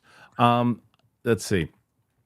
For me, I'd probably put at number 5, I would probably put Parasite. At number 4, I would probably put Spider-Man 2. Okay. Number 3, I would put Raid 2. Number 2, I would put 7. And then number 1, I'd put Dark Knight. Yeah, I'd have to put 7 1. Okay. I could Dark see that. Knight 2, because I don't like the Two-Face storyline. Okay. 3, what are the other 3? Raid 2, Spider-Man 2, or Parasite. I guess I put Parasite at 3, Raid 2 at 4, and then Spider-Man 2 at 5, because Spider-Man 2 now is dated when I watch it. It's definitely dated. I think I got on the Parasite train a little late. Yeah, I think it's a really good movie. I just didn't love it as much as everybody else did. Path, I thought it was great. It was a really good movie. Just everybody else was like losing their minds over it. How does a company run without a vision? From the get-go, there was no overarching story for the sequel trilogy. It's like they assumed it would always print money. Maybe true for toys. I still buy prequel and OG stuff because there is a training to old school movie making and producing that if you get the right director and you get the right writer and you have enough notes from the producers and you can put it together, you can nail it, you can head it, you can do it. When you're putting a continued timeline of a big IP, which has been this thing that Marvel's done now and DC is doing and the Star Wars is trying to do, there needs to be plans. There needs to be a writer's room. There needs to be a thing like, okay, let's bring in a writer to do this. Let's bring in a director to do this to further the story that we came up with in the room. Let's get some of the freaking writers that we have working on our books and not ignore them like they don't even like they're the uncle that comes to the holiday every once in a while. It's like, so yeah, there's a lot to it, and that's why there's just messy. Yes. I wonder. I'm the first. What a show that's going to be for you and I when there's like a massive change, whatever that change might be. Whether it's somebody, one person at the top, all of it at the top, is going to be a big show. Al Rencho. What pisses me off is that so many of these released Lucasfilm projects have been mismanaged. I really wanted Knights of the Republic and another season of Ahsoka. Well, you're getting another season of Ahsoka. That's coming. Yeah, sure. Knights of the Republic apparently was going to be a series or a movie, and then rumor, from what I heard, was that Kathleen Kennedy thought it was too inside baseball and that nobody would care, and that Filoni doesn't love that era. That's what I heard. I don't know how true it is, but that's what I heard. Shay Markel. Fellas, is it me or does Bucky look like he's fresh off a weekend bender? Yeah, the Winter Soldier looked more like exhausted than a badass.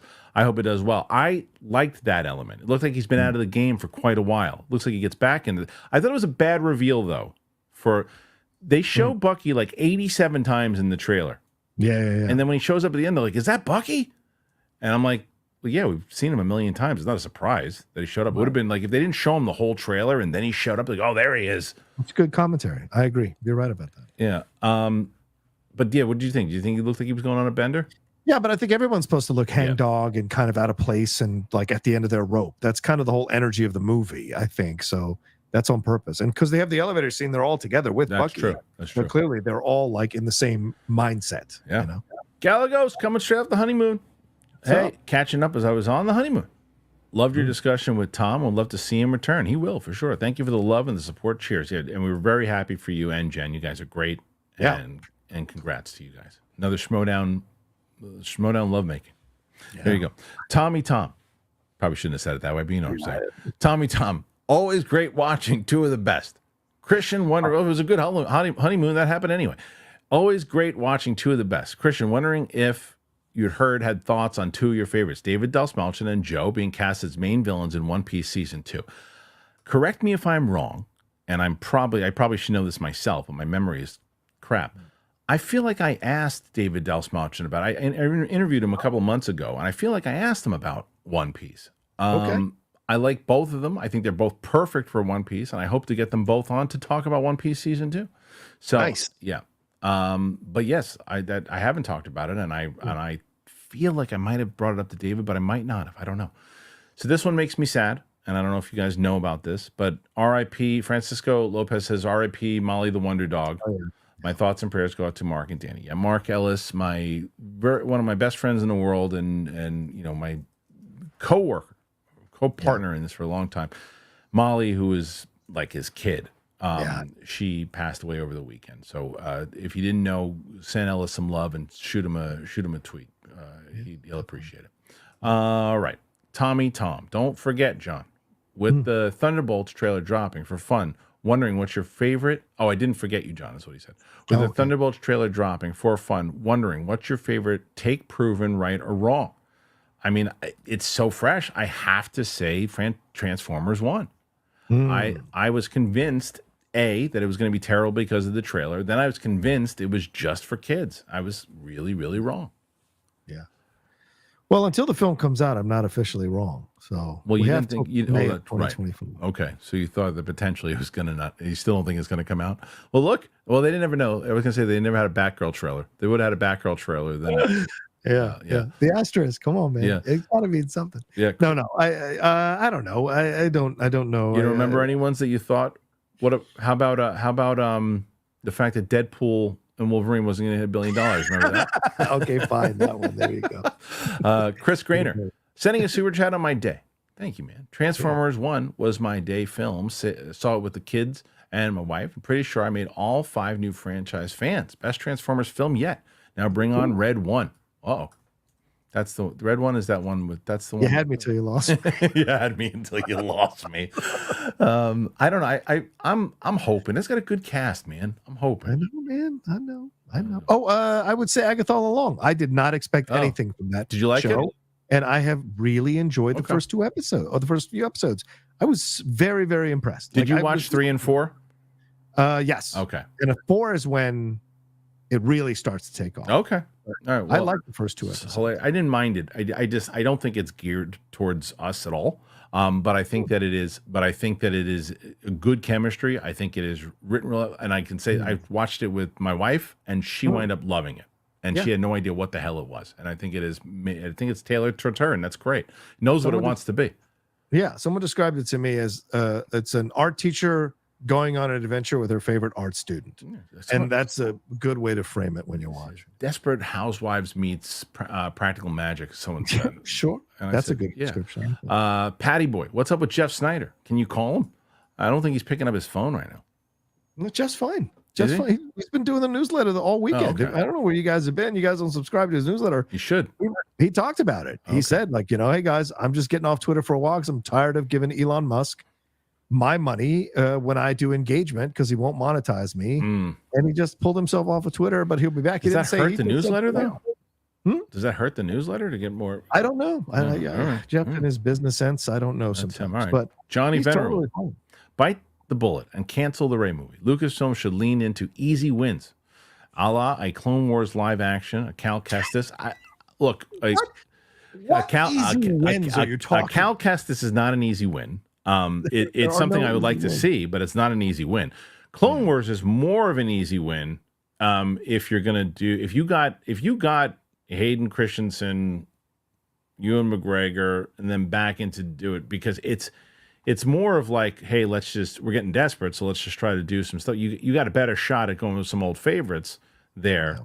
That's an easier win than Cal Kestis. Sequel films are too polarizing. It's like Kennedy thrives in divisiveness. I think you can still use those characters. You just got to tell better stories. Like, I always thought, and I still said, I thought Palpatine could come back. I thought he could. The way that they had him come back was ridiculous. Like everything, it's about execution. Yeah, you can still make it. You can still because he talks about it in the prequels. They had that whole thing. This is my whole point. Where if they really would have just sat down together, people who really love these movies and love Star Wars, you can have a conversation like, well, how are we going to bring him back if we're going to bring him back? Well, remember, he had this whole thing about Plagueis. Maybe we can really dive into the mythology of what Plagueis did. And if Plagueis was working on manipulating life and being able to come back, maybe they discover that. Maybe we start to tease that in episode 8, and then that delivers him coming back, and they show how he was able to do it through this stuff that Plagueis did. And they tie the whole damn thing together, and they didn't. Yeah. So, agreed. Somehow, Palpatine returned. What a stupid, poor Oscar Isaac for having to say that line. No, it wasn't Oscar Isaac. Was it? Or was it Dominic Monaghan that said it? Who said it? Probably Monaghan. Was it Monaghan? JMZ1121. Volcano or Dante's Peak? I think Dante's Peak is the better film. Volcano is the bigger, like, studio film. Okay. Pierce and Linda Hamilton. That's the better film. Al Rencha says, I can't trust Rocha on Transformers. LOL. Can't trust him. Well, can you trust the franchise that made almost $5 billion? Al, I don't trust your opinion, Al, because that franchise made $5 billion. That doesn't mean it's good. That just means that they marketed it well. Doesn't mean it's good. Doesn't mean it's Al didn't say good or make money. I don't know what Al was talking about. Stop it. Benny, thoughts on Tulsa King season 2 so far? Have you watched it yet? Is it pretty good? I like it. How many episodes so far? It's 2. I think the second episode's come out or is coming out, and I like. Oh yeah, it came out last night, so I got to watch it. I started watching. But I like the first episode. I enjoyed the first episode. Can you? This is Patty Boy. Can you get Tom Hardy on for Venom/Bike Riders? That'd be great. Call him up. Ask him. I'd love to. I would love to. It's like my mom. Hey, when you get out to California, you should hook up with Sandra Bullock. You two would make a good couple. Thanks, Mom. Yeah. Your parents know how easy it is, right? Yeah. Joyous Romer, may the force be with you. Thank you, Joyous. Thanks. And let's see. Now we have Shadow Zero. Hal Jordan has been cast. I think, well, is it? I don't know if that was after or before we did that, but it says he has. It's not official. They haven't officially announced it yet. So yeah, I don't think he's officially been cast yet, but I think but we both agree that he's a great choice. There's no doubt about it. Okay, Ewok comes in and says, thoughts on John Carter. Seems like it was a much maligned upon release, but I found it to be a fun sci-fi fantasy adventure. Great score by Giacchino. Yeah, I think there was another one that probably cost too much, but I remember liking that movie better than what it got. Yeah, I've never seen it. It's such bad reviews. I didn't go near it, but I know a lot of people like it. I think this is a P. Diddy thing. It says, cheering Broderick, you'll straight on that baby oil. That's a P. Diddy thing, right? Yeah, I feel like it is. Stay away from that. Yeah, I'm staying right away. Okay, next one, and this is Josh Vasquez. Rocha, why are you a Yankees fan? Oh, because we didn't have baseball growing up on the East, where I lived on the East Coast in DC, Virginia. We didn't have baseball growing up, and I was not going to cheer for the Orioles. That's Baltimore. That's a whole other state. And I saw a Yankees game when I was a young kid, like 10 years old, and there was something about the pinstripes and just the aura and the NY. So I just became a Yankees fan because I wanted to get into baseball. I was initially a Phillies fan because that was the year they won the series, 1980. And then I became a Yankees fan after that. But and I've been that ever since, like through the terrible 80s, some of the early 90s, Sachs. and then right into Jeter, man. I earned my bones as a Yankees fan. Yeah, for sure. Yeah. Ari Papermaster, for John, will you be going to Interstellar re-release in 70 millimeter IMAX or a standard screen? One of the gifts of living in kind of a suburb of San Diego is that I get to go to these IMAX screenings and there's like 10 people in there, and these are massive theaters. So 100% I'm going, 100%. Okay. And then a follow-up for you, John. Blake Gilbert. John, what are your favorite hiking trails in San Diego? I just did one solo in Irvine on Saturday. The Poway, there's a great Poway mountain trail behind that we go to sometimes, my lady outlaw and I, and it's exhausting and it's fun, but it's a tough one. Yeah. Al Rencha says, my favorite Kristian movie story is when Ellis left for the bathroom and then he texted Kristian, get out of there, man, get out of there. If you know, you know. Did you? That was Sex in the City 2. We had done that was before we were getting press screenings. So we had we were at the Grove and we did a double, and I forget what the first one was. He remembers that stuff. I don't know what the first one was, but we saw a second one, we're sitting there, and I didn't mind the first one. The second one was torture. And he disappeared. And he was gone. I never checked my phone, but I feel like I needed to check my phone. And I look at my phone, it's from him. He goes, get out of there, man. Get out of there. Hank Pym, I watched The Substance. What an amazing and odd movie. I hear nothing but great things about this movie. Margaret Qualley and Demi Moore crush it. Great, strong movie in all aspects. Have you all checked it out? No, I'm going to wait on that one. I think I'll probably do a movie reaction to it when it comes out. Right on. But have you seen it? No, I haven't. Okay. Jeff liked it. Didn't like the ending, but he liked everything else up to the ending a lot. So yeah. Hank Pym and tons of Quali Tookus. Oh, okay. Hello. Oh, there you go.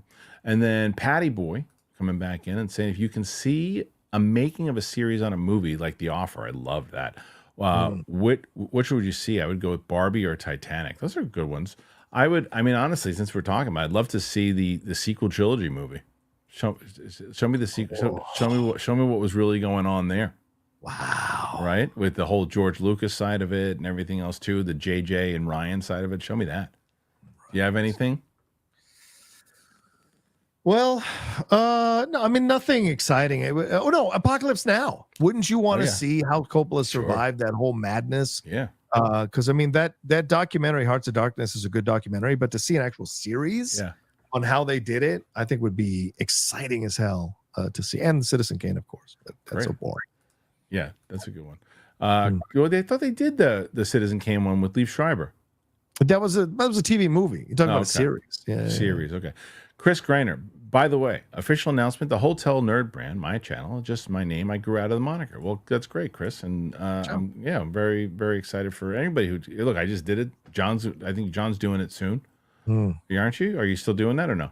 What? Changing the channel to channel? Yeah. Darth Archie, Ditch What about Motel Geek though? What about Motel Geek? We need to get him. Hotel Nerd. Hotel Nerd. I don't say Motel Geek's his cousin. He needs. He needs one. Yeah, it's true. Darth Archie, ditch the Ray story. Star Wars is huge universe timeline. I hate that I'm contributing to Rocha's chat total. Why? But I love the show. P.S. I like dude's style. Oh, because he's Darth. Because he's a dog. And he's afraid you're gonna.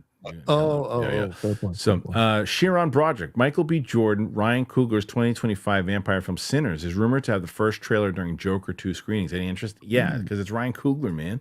Yeah. Ryan Coogler he's look. Black Panther 2 is my least favorite of his, but it's not for what he was able to do in the time that he had to do it, in the circumstance he was in, just adds to how great of a filmmaker this dude is. Yeah, agreed. Yeah. Do you have an interest in that vampire one? Yeah, I like it because if we're not going to get Blade, this is the second thing, the next best thing to Blade that we're going to get. And he took all the Blade actors, so we're essentially seeing the Blade movie. So yeah, I'm 100% on board for this one. Derek Johnson, James Gunn picking movies and TV shows with good reviews to claim under the DCU doesn't really show me he's in charge. Feige takes the hits, good or bad. I'm feeling this will be his approach when things don't go well.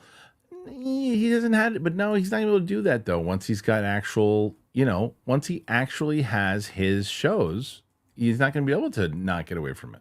Sometimes criticism is fair. And no matter how many butthurt James Gunn defenders cry about it on Twitter, criticism is fair. Yeah. And him taking the credit for Penguin. Yeah, Super Dash Man, which has nothing to do with James Gunn. Yeah. And the Penguin, which also has nothing to do with James Gunn, and calling it great two things to launch under the DC Studios banner, I think is a bit of him trying to borrow some cred for himself. Well, he didn't, he said Flash was the greatest comic book movie ever made. How come he gets no crap for that? So, or some of the other stuff that's been released. So to me, it's like a little politician style. Yeah, it's a little politicky, and I don't like it. All right, Tintin just put $10.99. Thank you, sir. And Derek Johnson, pop back in just to show some love to everybody. Thank you, man. You're the best. I think we only have a couple left, John. Okay. Tintin, where do I go to buy Jeff's tag team belt? And he probably sold it already. Yeah. Did he sell it already? I don't know. He didn't tell me. Yeah. That whole it breaks my heart. I would never sell the Schmo. No, but I didn't even give it. I was gonna give it to him, but he ripped it off from the Spectacular. Shay Markel, hey fellas, any thoughts on the Lioness TV show? I didn't see it. Did you? No, I haven't seen that one. I know the season 2 trailer came out recently, but that's one we got to catch up on. Even the Lady Outlaw is interested in watching that one, and she never wants to watch Tyler Sheridan stuff. So we got to get on that at some point this week. All right. I'm gonna challenge you to answer this, like laughing, because I'm only reading it because this person put in this quick thing. The Dart 005. Rocha, how does Coy have more subs than you? Stop it. Does he? I don't on YouTube? I guess that's what he said. So Artem, don't even bother. Artem Shakaraman, more likely to happen. Kristian watching 2 soccer games on TV, or John watching Arthur the King twice in a row. Probably John watching Arthur the King twice in a row. No, we're tied. Coy and I are tied, 34-8. Okay. So also it helps when you're on one channel with 150,000 subscribers and another channel with 1 million subscribers to push your brand. So, I'm doing the best I can. I'm a blue collar guy working from the ground up. I don't like to ride the coattails of other people. I build my own thing, and that's what I do. Coy doesn't even follow me on social media, so I don't have any feelings about the situation. Always respected Coy. He's always walked his own path. He's always done his own thing for better or worse. And so, whatever. It's okay with me. I mean, we all walk our own pace. And he's younger than me. He's going to appeal to different people. He did exactly what he wanted to do to you. Nathan Stowe, have you guys heard of a Logan's Run remake? Well, I know they did a Logan's Run. I thought they were going to do a remake. I haven't heard anything new of it, though. Mekieth Calvin, you have to watch the new Matlock with Kathy Bates. Show is an interesting twist. No spoilers. Show will come back on CBS. You heard it's pretty good? I've heard it's a lot of fun. And I don't usually go in for the CBS procedurals. Yeah. But I heard this one is a lot of fun. So I'm definitely going to check it out. Okay. John, I watched that Hot Mic episode with Gigolo Jeff. When you put the body out there for everybody, you got to take the good hits and the bad. That was a must-watch show. Thank you. Yeah, I agree. Jeff pulling himself off Twitter upset me because I'm like, bro, if you're going to put yourself out there, you got to take the hits and positive. That's how it works. Why was it? I don't deactivate my Twitter, and I've been chased with pitchforks and lit torches, and I don't deactivate because you got to take the hits and the positive. All right. Well, we did it. John, for the second week in a row, you are in the 70s club with 71 questions here today. John Rocha is tough to beat. I don't know if you can be able to do that again. Coy and Winston. Well, you speak a quick. Coy can beat me. No, he didn't do it last week. It was his first. No, but with you were last week. You were 2-1. I beat 2-1. You beat 2-1. So you have not. Yeah, Winston last week took you out, but this could be 2 weeks in a row. 71 questions for John Rocha. John, you got to go. Where can they find you? You can find me at The Rocha Says on Twitter, Instagram, and TikTok, The Outlaw Nation on Twitch. My YouTube channel, youtube.com/John Rocha Says. Please come over and subscribe. See all the crazy fun we're having. Just a small channel that can. We're just doing our best. So come and hang out with us. Give us some love.